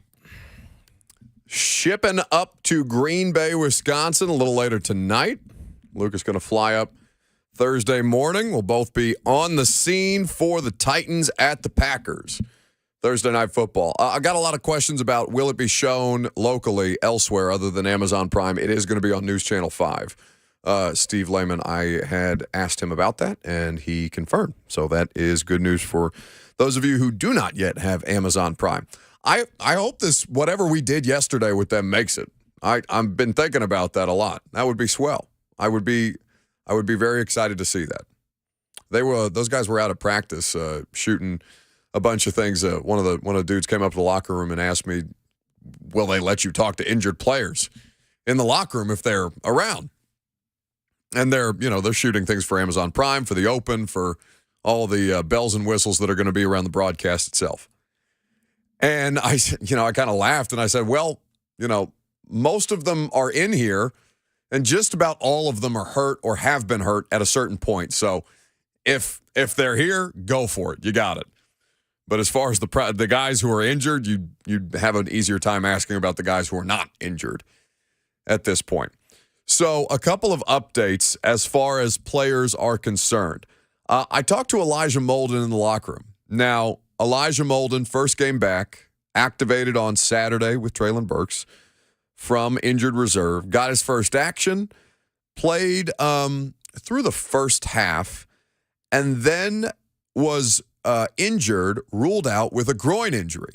Now, the groin injury is the thing that had cost him, to that point, the entire season. So whatever it was, you thought, oh, no, this is a significant setback. And I asked him to clarify what exactly happened because I was kind of surprised to see him in his jersey in the locker room yesterday. Yeah, I mean, I think it was more of a scare than anything. I felt a pop, and then I woke up the next day and actually felt pretty good. Actually freed up some space for me. Kind of bizarre, but I think it's kind of part of the process of getting back. And yeah, I actually feel pretty good. How'd you feel when you got back out there? Like things pretty normal as far as like in game, Yeah, it took a while to kind of get in a rhythm, and I still need a lot of work. I think I was rusty, but definitely something to build on. You know what I mean? I haven't really I've only practiced a handful of times since last year, so I think the more reps I get, the better I'll be. So that's Elijah Molden, who sounds like he's in good shape after a bit of a scare against the Broncos on Sunday with that groin injury. Now, I saw Mike Herndon quote tweet this, the video that I put out with Elijah of that conversation that you just heard. And Mike adds, now this is not medical advice, but sounds like he might have popped some scar tissue from his surgery as someone who did that post-ACL surgery falling halfway down a set of stairs in Jamaica. He adds, parenthetically, long story. I kind of want to know the story behind that. I can confirm that it scares the crap out of you and then feels much better afterwards. So likely good news for Molden. That's as they continue to figure out the Christian Fulton situation. Missed last game with a hamstring. Greg Maben back on the practice squad. Josh Lambo, a new kicker, also on the practice squad. We should have game day elevations today at some point, as well as the final injury report ruling guys in or out for Thursday Night Football. I don't know an exact time when we will have that. Transactions typically, though, around 3 o'clock Central Time. So a good update there from Elijah Molden. Now, then there's Jeff Simmons, who was not in a boot yesterday, said he felt much better at this point than he did a week ago, obviously missing Sunday's game against Denver. And, just kind of saying my plan is to play. I hope to play. We'll see what happens. But at this point, preparing as if I'm going to play for that game. That is going to be a big part of this because the Packers' rushing attack is significantly the best thing that they do. While they've had a lot of wide receiver issues, drops, inexperience, they just straight cut Amari Rodgers. Was that guy I can't remember where he was drafted. Third round pick. Yep. I guess I shouldn't say it surprised me because he's done that a couple of times this year. But I guess to not only cost him his return man job, but his straight-up job to release that dude. The fumbles have crept up kind of throughout his short career. That's so a far. tough scene. He'll land somewhere. He's too talented. Knoxville Catholic product. I already got a tweet about Amari Rodgers to the Titans. Not a reported tweet, just requests. Anybody, somebody, help, please, dear God. But as far as Jeff's status for Thursday night, I'd be curious to see what happens. You know, he was obviously playing through a considerable amount of pain against the Chiefs. I went back and watched that game to kind of understand, okay, because they were effective against Patrick Mahomes. And Jeff really didn't get it going until that game started to wear on. In fact, it was more impressive to me that they were doing a good job. Trey Smith, Creed Humphrey, a lot of the Chiefs' offensive linemen, they were doing a good job kind of keeping him in check and allowing Mahomes enough time to at least make some moves to get the pass out, to use the double team from time to time, obviously. But it was clear that he was laboring through something, and I thought it even more impressive to go back and watch that because he finished stronger than he started. So they will be to get Jeff back would be a great sign if they were able to do so, because A.J. Dillon had a day against this team 2 years ago in the snow in Lambeau. So we'll get into some more stuff. I want you to hear some stuff from Todd Downing and Mike Vrabel about penalties and the passing game. And, of course, your phone calls always welcome, 615-737-1045. But Lucas gave me a heads up earlier today that you had been in contact with our friend, the bishop, about a cool project that they've got going on, a Thanksgiving food drive that they're looking to draw a little attention to. Bishop Marcus Campbell, of course, at the church at Mount Carmel, who we really, really appreciate you guys raising money to help us support their youth summer camp program with the bowling event that we did. He sent Lucas this info about a food drive that they're doing for Thanksgiving.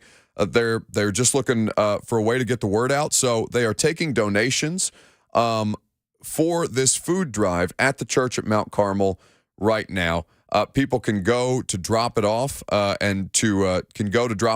make sure that those donations are met. There's some information. I'll tweet out this flyer for you guys. It's 1032 Monroe Street is where the church is located, and they are accepting donations of canned goods and all manner of other Thanksgiving food products that you would be able to donate to be able to help some kids have a great Thanksgiving opportunity. Stuffing mix, boxed potatoes, canned yams, canned goods just generally, boxed cornbread mix, anything like that would be very much appreciated. Again, it's the church at Mount Carmel, 1032 Monroe Street, just up the road from us in North Nashville.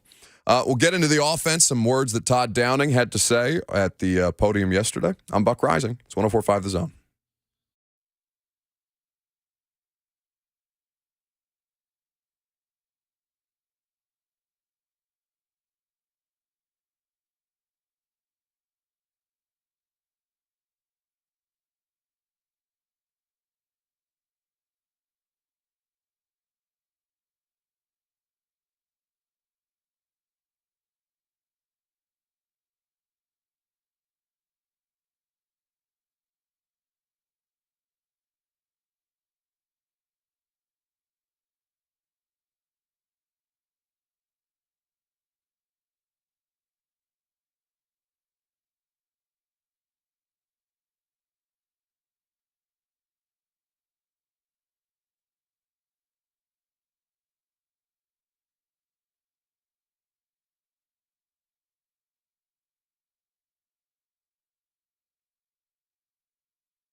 It is 11:59. Good afternoon from the Superbook.com sports desk. I'm Lucas Panzica. The latest college football playoff rankings were released Tuesday night with an unchanged top 5. Tennessee, of course, still in at the number 5 spot. LSU moves up to number 6 ahead of the USC Trojans. Titans injury report yesterday included Randy Bullock and Bud Dupree. Both did not practice. Center Ben Jones did not practice with a concussion, although Jeffrey Simmons did return as a limited participant as he deals with the ankle injury. The good news for Simmons, he was spotted at the facility not wearing a walking boot. Guys like Danico Autry, Aaron Brewer, Christian Fulton were all back as full participants, as was quarterback Ryan Tannehill. Tonight, Tennessee basketball in action. The number 22 Vols hosting Florida Gulf Coast at Thompson Bowling Arena. They'll tip it off at 6 p.m. For the Titans, the final injury report before Thursday Night Football at Lambeau Field tomorrow against the Packers will come out later this afternoon. For all your foundation repair and waterproofing needs, visit USSTN.com. Breaking news at once and your home for the Titans and Vols. This is 104.5 The Zone.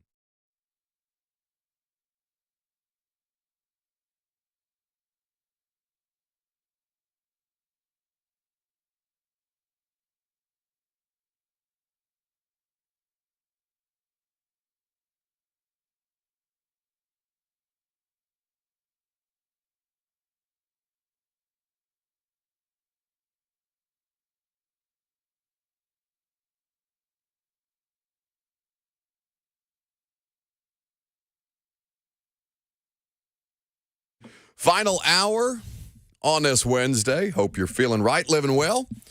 Trying to take advantage of the last few hours. I'm going to feel warm before we ship off for Green Bay, Wisconsin tonight. Looking forward to it. Going to be a big game.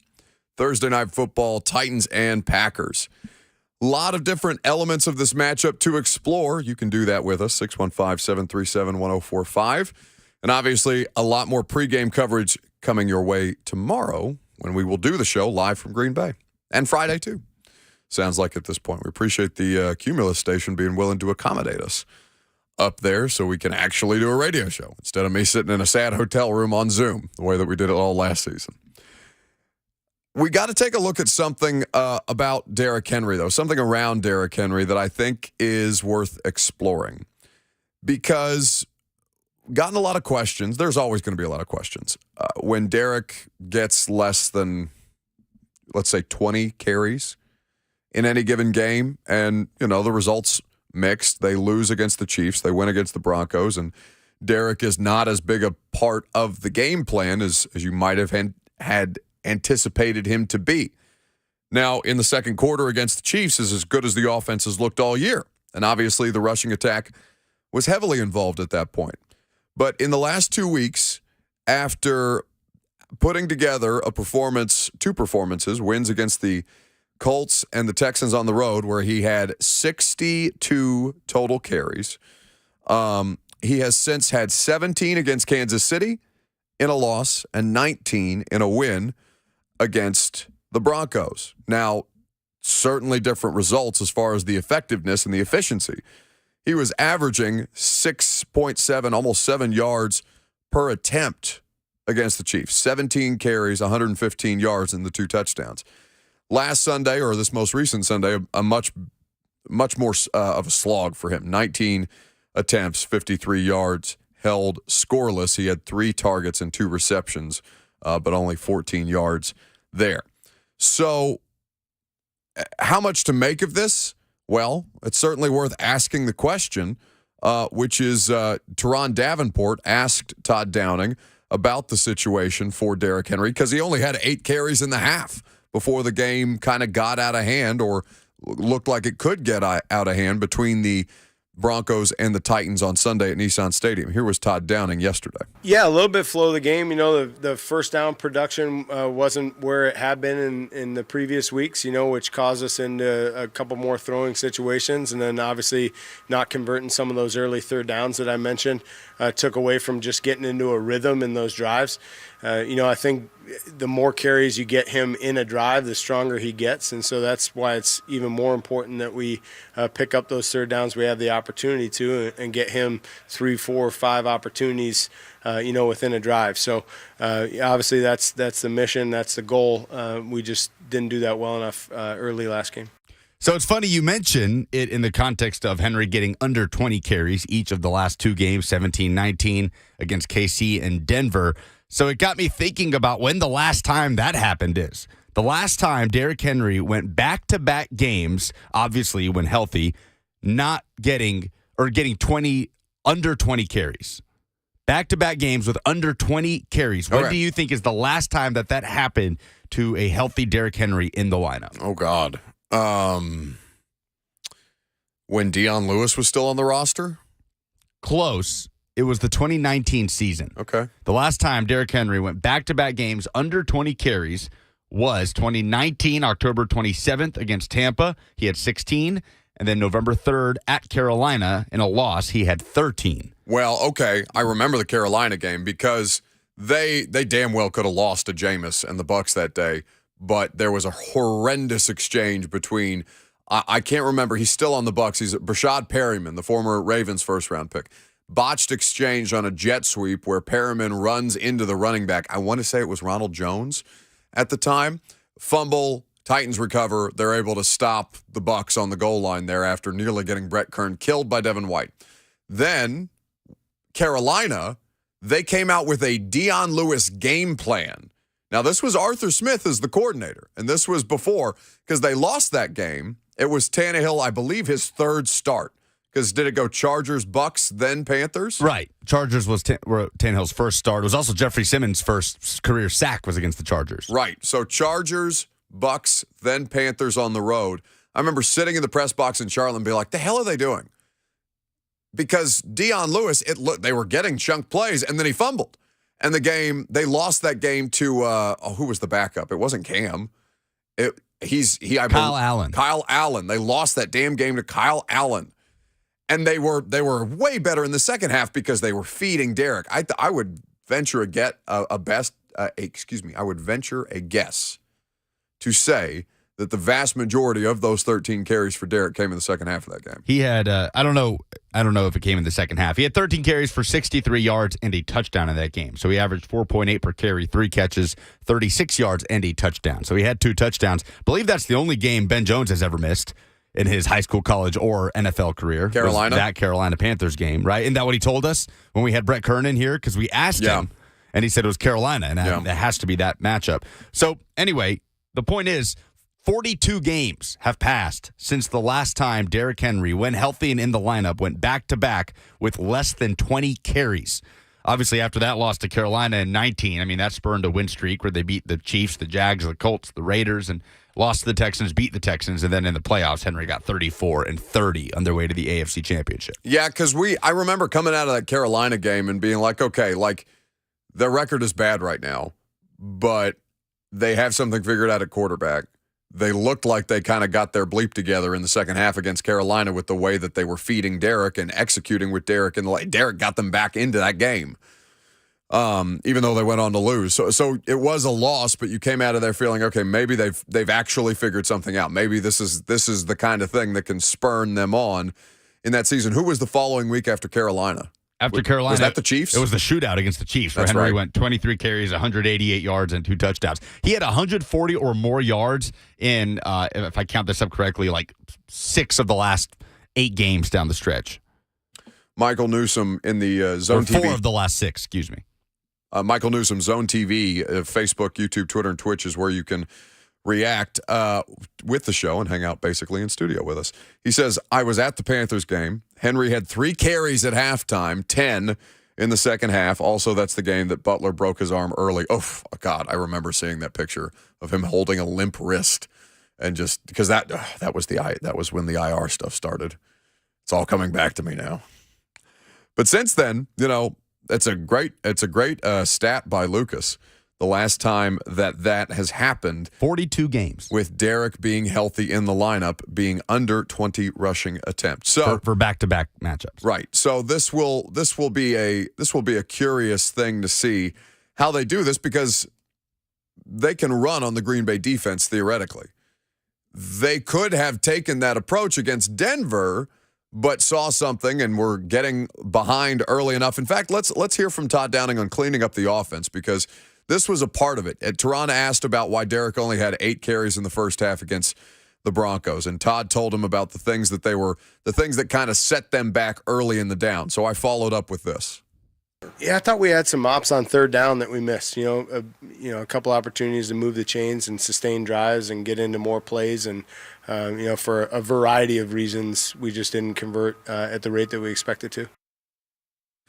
So that in particular, with the opportunities on third down, it's tough for them to convert on third down. Now, if they're missing opportunities, he's probably talking about Woods was a drop on third down. I'd have to go back through and document which were drops, which were, because they were down in distance and they'd been set back by penalty, a holding call. The third and short where Dontrell Hilliard gets the carry and comes up a yard short. Yeah, that's there was much complaining about that.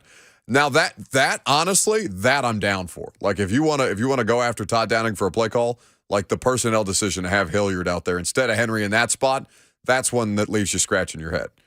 I mean, they're looking for a changeup. I don't want to wreck them for it because they can't run Derrick all of the time. They did it the last 2 weeks, 1-1. Oh, no, or rather the 2 weeks prior to this stretch of under 20 attempts. And they were successful, but they were playing different kinds of defenses at that point. 615-737-1045. Mike Wright, Vanderbilt quarterback, is going to join us here in just a little bit. But first, let's go to the phones. Mark is in Murfreesboro up next. Hey, Mark. Hey, guys. So I just want to hit on our special teams, man. I don't know how to measure who has the best special teams in NFL, but I do know how to measure who has the best punter and the best tacklers. And I think, man, Dylan Cole, that hit the other day was crazy. He stole that man's soul. He did. He knocked him back like 3 or 5 yards. And then also I want to speak on Stonehouse because, man, he may go up for a Pro Bowl this year because he's punted, I think, the third most punters in the NFL right now with 51 punts, and averaging the best right now. I'll hang up and let you guys talk. I appreciate the call, man. So, yeah, Stonehouse is great. Stonehouse is really, really good at his job. He just won AFC Player of the Week again, right?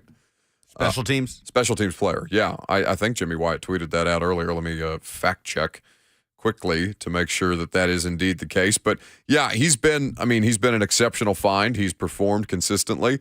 I know I've talked to him a couple of times about things that he's trying to clean up.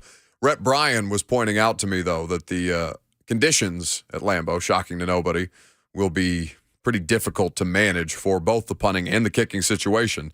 So at a certain point, you need to keep that in mind this coming weekend. But as far as Stonehouse is concerned, yeah, I mean, it's not that it doesn't make you. You don't think about Brett Kern when Ryan Stonehouse is out there, which is really, really hard to do. Really hard to do. But he's pulled that off in spades, and they made a correct decision this offseason regarding that. Yeah, he's punted. He punted this past week against the Broncos 8 times, a 54 flat yard gross average, and a 47.3 yard net average. 3 punts placed inside the 10 against Denver. He pinned them inside their own 10 3 times in the first quarter of Sunday's win. First on the 4-yard line, 64-yard punt. He had another one down at the 6-yard line. It was a 38-yard punt, and one down on the 8 that went 42 yards in the air. Really good. Special teams continues to be a plus for them. We'll see what happens with the kicking situation. By the way, I meant to I need to make a correction on this.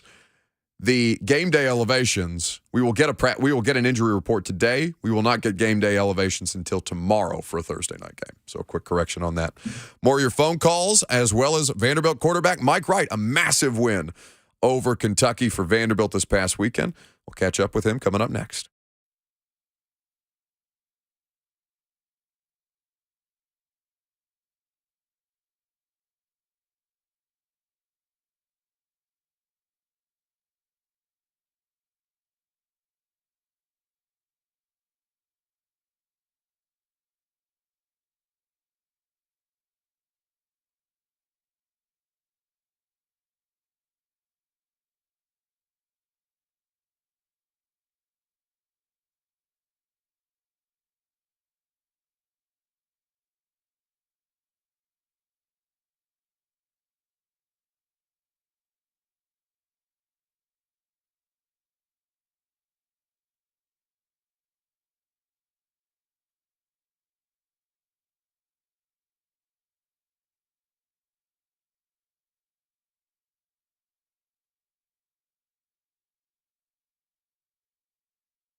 The lead with 32 seconds left to play.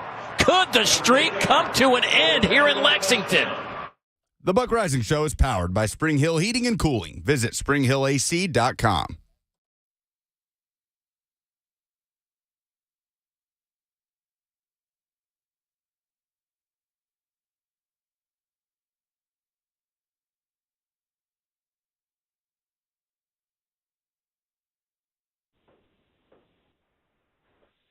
I'm doing good. How you doing?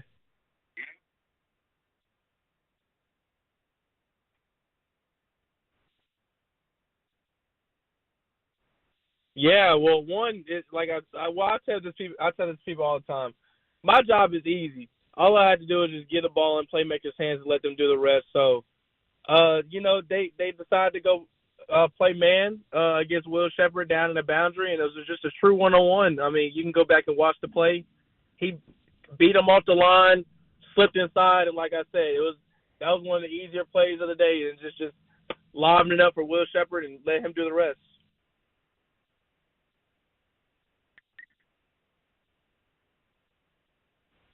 I'll put it this way: the touchdown run was hard just because I'm in my head. I'm like, do not get caught, do not get caught, do not get caught. That was solely dependent on me, and so I'll probably say that one was harder for me right there.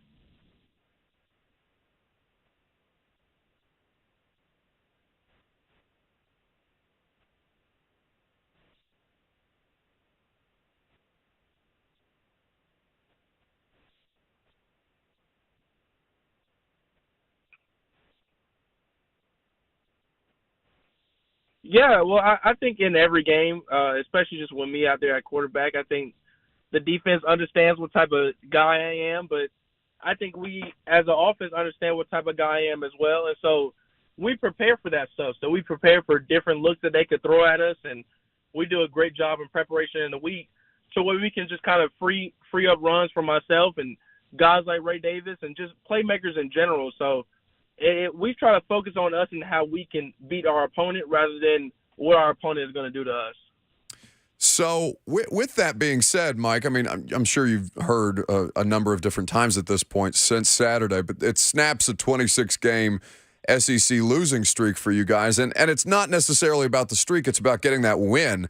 I saw the way in the post game or immediately coming off the field, the way that Coach Lee reacted, the comments from you guys in the aftermath with the media, like just understanding that it's about getting that first win, not necessarily about what came before. How gratifying to be able to end that streak there with that opportunity against Kentucky. Yeah, I put it this way. It was just a level of joy and excitement throughout our program and organization. I'm extremely proud of our guys. I mean, it's kind of like you said, it has nothing to do with the streak. It just has to do with the win. And that's our goal every single week. And, that's what we hang our hat on, putting our best foot forward every week. And for me, I was really excited for those seniors who have just been here for the entirety of that streak, and for them to finally get that win and to see how they react and see that their faces, and it was truly a moment that I would never forget. Well, it's just cool to see you guys uplift each other that way, right? Because it's obviously, that's been an up and down season, as these things can be from time to time, and certainly for you, you've overcome your own adversity throughout the course of this, and it seems, that family dynamic, for lack of a better term, it really kind of comes to the forefront when you see those moments. It's really cool to at least to be on the observing side of things, to see that kind of manifest in real time. Yeah, and kind of like and Coach Lee said this the other day, and it's just hard. I mean, it's hard, building a team is hard, building a program is, but we have a bunch of just great guys and a great staff, and we always don't get the results that we want. And Saturday was just an example of how we got the result that we want, and we continue to come to work every single day, prepare more than ever. And so it was just an amazing feeling. Vanderbilt quarterback Mike Wright here with us on 104.5 The Zone. 2 home games to wrap up the regular season. You got Florida this coming weekend, and then that Orange School, as I know you call them, coming into town to wrap up the regular season. What's exciting about the Florida matchup for you guys? Yeah, I think we have another amazing opportunity here. And we get a chance to play at home in front of our fans and family, and so it's just an amazing opportunity, a chance for us to, our goal is to play at the highest level as a team, and we want to go 1-0 every week. Most people can assume that we're still thinking about but we've already moved past Kentucky just because we expected to win that game, and so right now our focus is on Florida. We have an amazing opportunity, a good challenge for us too as well, and so we'll be ready to go come Saturday. Mike, the thing that for you guys that was cool to see is the way that the defense turned it on in this past game against Kentucky. There's been a lot of discussion around Will Levis and his prospects potentially as a pro, and obviously things from time to time affect seasons, don't always go as smoothly as all that, but to see the way that your defense performed, that has to be hugely gratifying when you know you're going to have a unit like that that's going to set you up for another chance. Right, and I'm extremely proud of that defense. That defense is coming. They're starting to find confidence, and they're starting to get into a groove, and it's fun to watch. Like I had to catch myself, focusing on the offense and focusing on the next drive, just because the defense will make a great play, and it's just fun to watch our defense go out there and play. And so I'm extremely proud of that group, and we like to play complementary football at Vanderbilt. So offense, defense, and special teams, we're all working together, and it's just whenever you have a great defense like that, it makes your job on offense that much easier. There's not a press for scoring, there's not a press for points or anything like that. This is a chance to go out there and just play loose. He's Mike Wright, kind enough to spend some time with us here on 104.5 The Zone, coming off a big SEC win, looking to take another crack at things against Florida this coming weekend at home. Mike, I appreciate the time. Continued health and success. It's always good to talk to you. Awesome. No, thank you. I really appreciate it. Mike Wright with us there on 104.5 The Zone. It's cool to see. Like, the emotions from Clark Lee, I thought were one of those moments where Cadillac Williams, kind of the same. It's, different degrees of emotion, and they're not necessarily equal situations by any stretch of the imagination, but that kind of stuff, that gratification after knowing that you've seen somebody on camera regularly and all the other things that don't get shown on television struggle to the point where they finally break through, and there's just a bit of an outpouring that way. Genuine. Both really genuine moments between Clark Lee and Cadillac Williams Saturday for different reasons, but both genuine. Well, and for Mike, I mean, that's a huge deal to go from bench the way that he was to kind of rebounding so far this season. They're 4-6 right now. I mean, the over-under on their win total this year was 2.5. Yeah, if with their third win, you won that bet if you took the over. Yeah, I mean, in SEC, how about this? Texas A&M is the first SEC team to be eliminated from bowl eligibility. Not Vanderbilt.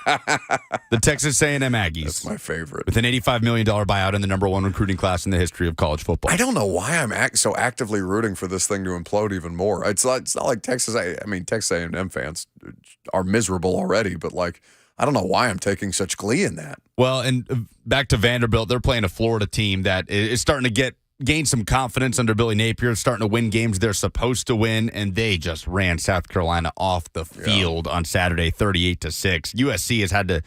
We're not going to get a lot of time to talk about that game, Tennessee, South Carolina, because obviously Titans play tomorrow, and then we'll react Friday. But USC, after building up some momentum, is coming down. A loss to Mizzou, and then a blowout loss at Florida, 38-6, where their only positive play was a fake punt for a touchdown. Yeah, both Florida and South Carolina now 6-4, and now Florida leaping ahead of them by nature of the head-to-head as far as the SEC East standings are concerned. For Vandy, I think that the Mike Wright thing is. We said this last time, so I don't want to get into reruns, but he's just an easy story to root for continuously, and to see it pay dividends that way, pretty cool. 615-737-1045. You can join the conversation as you like. Pivoting back to the Titans and the Packers, a couple of different things to note about this coming game. The Derrick Henry numbers are interesting, right? Lucas gave you the last time that Derrick Henry had 2 games back-to-back where he was under 20 rushing attempts. It hasn't happened since 2019. It hasn't happened since the last time Vanderbilt got an SEC win as a matter of fact, back in 2019 Missouri. How about that? Country hard hitter tweeting me saying Vanderbilt in the Music City Bowl. Well, they'd have to win out. They'd have to beat Florida and then beat Tennessee. Oh, my God, the chaos that would cause. My goodness. That's hard for me to not. Wow. There's no way. There's no way. Going to be a lot of Tennessee fans at First Bank Stadium. There'll be a lot of Florida fans for that game. First Bank Stadium. Yes. By the way, little bit of news. The Houston Texans have claimed Amari Rodgers off waivers. Oh, well, maybe they'll cut Brandon Cooks. Since he's giving public comments now about, not wanting to be a part of a rebuild and all these different things. So I want you to hear a clip from Mike Vrabel about something that we talked about the offense. What another element to why Derrick Henry's usage has been down because of the way that they're getting behind the chains early on. What the hell was that? ESPN pop-up. Don't just sit there and smile at me and just laugh in my face. Oops. Just a total jerk. So, as I try and continue my train of thought, Derrick Henry, not a lot of usage the last 2 weeks. A number of different reasons, but in part because they are getting behind early in the down or having their drives nuked by penalties. They were penalized 9 times against the Broncos. The Broncos were equally as undisciplined, but this has been a consistent theme in ways that are bizarre. So Mike Vrabel was asked about the penalty situation yesterday when we spoke with him, and I thought his answer was informed and telling about how they kind of view these things. I think that there's been some ones that we could have avoided. I would have loved to be able to, the operation penalties, lining up off sides, jumping, those are, I think, it could end up costing you. I think we've done a nice job of not doing the dumb stuff that hurts the team, the things that are glaringly after the play, 15 yards. Maybe, I don't know, we can debate whether Sam was pulled into the quarterback, and still they put a lot of responsibility on that player. I would like it cleaned up, but I don't think it's, if we had a team that was just swinging and punching and the second guy in, and that would be disappointing. So, yes, there's some things that we would like to not have, but also just looking on a positive note, I don't think we have a team that's trying to do dumb stuff to hurt the team, hit a guy, 5 yards out of bounds late. So he's right, because like the Brandon Graham penalty, the most glaring example of a dumb stuff to hurt the team penalty, right? You literally cost your team a game because you can't stop yourself. I mean, you could have stopped yourself. You had plenty of time to stop yourself from running into a quarterback who had already taken a knee because he was under such duress. Just needed to keep them from getting a first down, gave up the first down because of the penalty. But the operation stuff is not ideal. And how you get them to stop doing things like lining up in the neutral zone, they have to figure that out, because they are not good enough to get penalized this often. If they can clean up even some of those things, to go from 9 penalties to 5 throughout the course of a game. They were only averaging, I think, like 3.5 last year per game. And to see that kind of thing, how it's put them in more difficult positions offensively, I think is a big part of the conversation. Back to the phones. How about Jim in Nashville next? Hey, Jim. Hey, how are you? I'm good. Hey, just a couple of things. First of all, I know you've already done dumbest things in sports, but these are both pretty dumb. The fan that was in front of me that was yelling "Fire Vrabel" at the game last Sunday. I've lived through the Titans since '99, and he's the only coach we've had that could win since Jeff Fisher left. And then the other thing, wait, Jim, what set him off? What caused him to start, calling for the head coach's job? Do you remember? It's the fact that Todd Downing is making those bonehead calls. Yeah. Okay, I didn't mean to interrupt. Go ahead. Oh, no, that's no problem. Oh, the other thing is,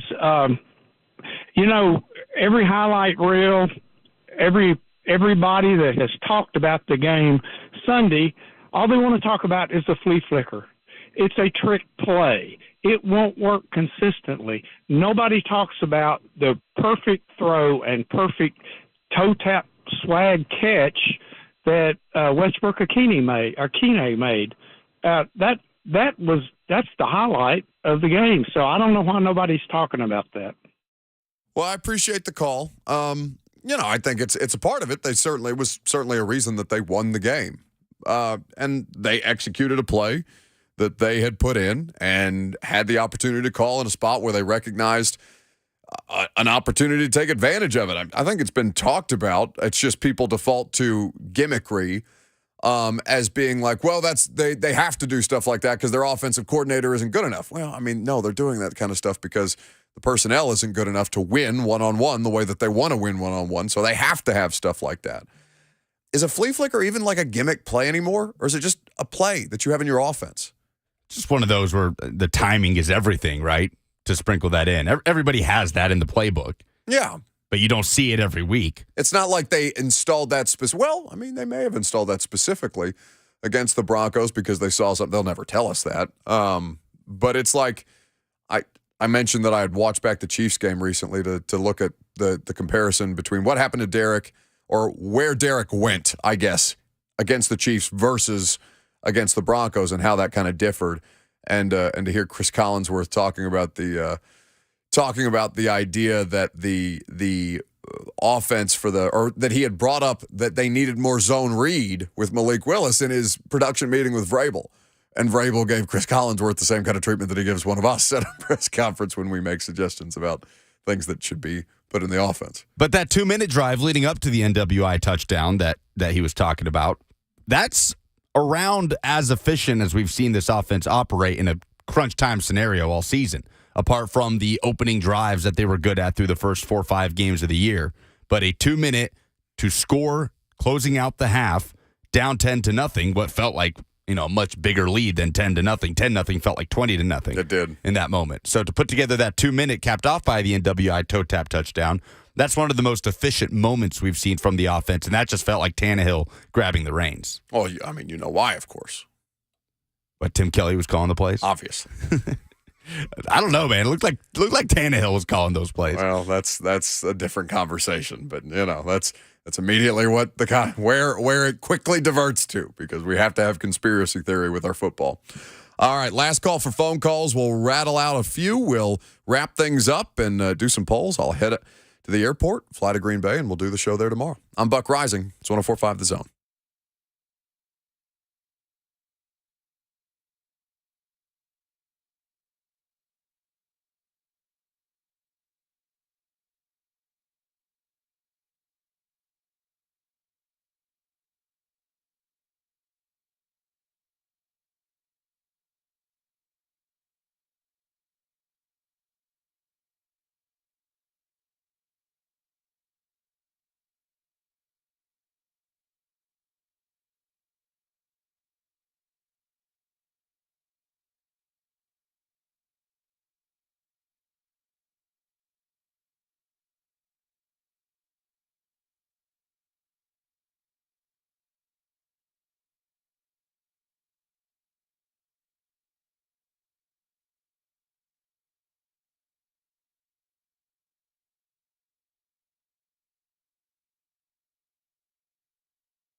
Wrapping it up for this Wednesday. Last call for phone calls. 615-737-1045. Titans and Packers on deck. Be live from Green Bay tomorrow. Get you ready for that game before I head over to Lambeau and cover it. Let's go to Trey in Nashville next. Hey, Trey. Hey, buddy. How you doing? I'm well. Hey, I wanted to ask you, I know you got to go up to Green Bay. It's cold. Ooh. That's going to suck. But, hey, you do you think we can go up there and win? You know, we've been averaging, 17 points the last couple of weeks? 18.4. Huh? 18.4 points per game is what you've been averaging. 18.4. Do you think that's enough for us to go up to Green Bay in the cold and beat Green Bay? Well, let me ask you this, Trey. Do you know what the Packers are averaging on offense per game? No, what are they? 18.5. Okay, so they're even. Yeah, does that make you feel any better about your chances? Because you're probably thinking about the last time they went to Green Bay, right? Right. What's the difference between this time and last time? I don't know. AJ was on the team. Well, but you didn't have a pass rush like the pass rush that you have now. You had sad Brooks Reed wearing 42, being held down like a little brother against a bigger brother by David Bakhtiari in the snow. And Devontae Adams, did he kind of go off on the Titans in that game? I'm trying to remember. He got a Courtyard Marriott commercial out of how badly he burned Adoree Jackson. Like, that's a literal thing. The jerseys in Devontae Adams' Courtyard Marriott commercials are him burning. Different. I think the Titans were wearing different breeches. They literally used the Titans' jerseys while Devontae Adams catching touchdown passes in a Courtyard Marriott commercial. Okay? So Adams, you can look it up. Okay, he had 11 catches, 142 yards, 3 touchdowns. Yeah, so he wrecked them. Yeah, he kind of popped off in that game. It literally got him an endorsement deal. Well, they don't have that guy anymore. No, they don't have it. Well, honestly, they probably could use Adoree right now at this point. No, I'm talking about Devontae. Packers don't have that guy. No, but they have an A.J. Dillon, and he was just as damaging to the Titans last time around. But yeah, I think they got a great chance to win this game. It's not because they're not worse than the Packers. Nothing about them is worse than the Packers. In fact, by a lot of metrics, they are far better than the Packers. Packers got off the schneid. Maybe that's enough juice to carry them forward. Maybe they'll save their season now. I don't know. But as you look at the way that these two teams have performed, yeah, you're dealing with the name brand of Aaron Rodgers and Green Bay Packers and Lambeau Field in the snow and all these things, but it's not a good football team right now. James and Franklin will wrap us up for the day. Hey, James. Hey, guys. Enjoy the show. Appreciate you taking my call. Sure. One thing I wanted to touch on real quick, going back to the dumbest thing in sports for the week, Mike McCarthy not giving the Cowboys a chance for the field goal instead of going for it on 4th and 3. I thought that was somewhat – they don't have a whole lot of confidence in Brett Maher anyway. I think he's been with the Cowboys 3 separate times over the last decade. So I get why he probably didn't go for the field goal, but I think going up there playing against your former team, I think you go for the field goal and try to go ahead. That's just my take. No, but, I do agree. Go ahead. I'm sorry. No, you're good. But with the Titans playing the Packers this week and seeing what they did against Dallas, I am a little nervous with our offensive line and the lack of their ability to keep Tannehill safe, to create holes for King Henry. I'm a little nervous. They've got a killer pass rush up in Green Bay, and with the temperature being what it's going to be, I'm not sure exactly what game time temp's expected to be. I know it's not going to be pleasant, but I'm just curious to know your guys' take on what we could do offensively to create some more protection for Ryan, to give Derrick a little bit more running room. Thank you, James. 60 seconds on the clock. That's why you hear the Oscars music. Means our time together has come to an end for now. You can always call back. Their pass rush is much different without Rashawn Gary. He's done for the year. So, again, I'm, point, counterpoint. I understand why Green Bay in the snow makes you nervous against the Packers and Aaron Rodgers. But it's It's not the same kind of threat that it once was. Now, it doesn't mean that you can take them lightly by any stretch of the imagination. I'm not saying that at all.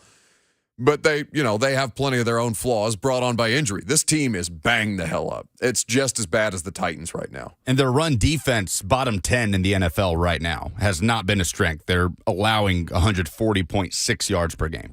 It wasn't for the Broncos either, and they found ways to take Derrick out of it. But this, yes, the advantage would seem to lend itself to what it is that the Titans do. Now, if Jeff Simmons doesn't play, it becomes a much more interesting or even matchup. But there will be time to talk about that tomorrow. In the meantime, polls. Not now, Jenny. I'm on the radio. Buck Rising gave me a job. Said something about a poll update. Hope that wasn't at that club where you became a folk singer. Anyway, Buck Rising's producer and correspondent has the final poll update. I'm not a smart man, but I know who Lucas Panzica is. Thank you, Forrest. Brought to you by Two Rivers Ford. Two Rivers sells below MSRP on all non-specialty new Fords. What is the dumbest thing in sports this week? Tad says any college football fan who gets mad when a team changes up or introduces new uniforms, they're for the recruits and players, not for the fans. That's Tennessee. Again, with the orange helmets. Break out the orange helmets. People aren't really, there's always going to be somebody complaining about that, I'm certain. But it seems like such a waste of energy. And they look great. They look so cool. What is the Titans' greatest advantage over the Packers? Paxton says Derrick Henry. Nate Washington, Titans legend, says the run game. I'm going to see if Nate will come on the show, either tomorrow when we're in Green Bay or on Friday to talk about the game after the fact. But yeah, I would agree with both of those things. Rand says coaching as Matt LaFleur faces his former boss. LaFleur, I like Matt. Matt was here, worked with him for a season while he was the offensive coordinator for the Titans in 2018. Matt and that staff, though, are really having trouble coming up with ways to kind of circumvent the problems that Green Bay is having. And that's with a significantly better quarterback by any assessment, correct? Just something to keep in mind. What is the Packers' greatest advantage over the Titans? Charlie says quarterback. Not this year, bud.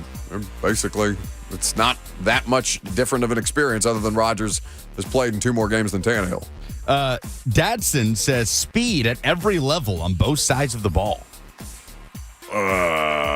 Who is the speed on every level for the Packers? I'm not sure. They've got guys that can get downfield, but I don't know if they can catch the football. I disagree with that assessment. I'm not sure what he's watching there. Colby says Mason Crosby. Well, yeah, that's probably a thing. And Mitchell says Lambeau Field, hands down. Yeah, that's a significant advantage. They looked so miserable. I was glad I wasn't on that Green Bay trip.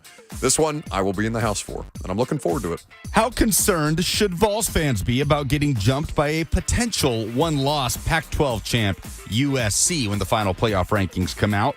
37% say not at all. 32% say a little concerned. 31% say very concerned. Yeah, I think if you're looking at it reasonably, you would say just risk assessment. That's the greatest risk that is posed to you. At this point. So I don't think that's wrong to have that in the back of your mind. It's a thing. You would need USC to run the table down the stretch here. They would have to beat some teams that are markedly better than the teams they have faced so far this year. UCLA could knock them off on Saturday. That could be a good game. It kicks off about an hour after the Tennessee game, so I wonder if there'll be some dual screens going on. USC, UCLA at 7 o'clock Saturday. There should be. Those are the polls. Excellent. That's the show. So you're done for the week, right? You don't have to deal with me anymore this week? You're just going to travel during the show the next 2 days? I will be in the air on the way to Green Bay tomorrow and in the air on the way back on Friday. I'm sure that wasn't intentional at all. I'll be here. Don't you worry. We'll be live in Green Bay. We'll look forward to getting you ready for that game and talking about it afterwards. I'll talk to you tomorrow then, 10 a.m., 104.5 The Zone. Blaine and Mickey got you next.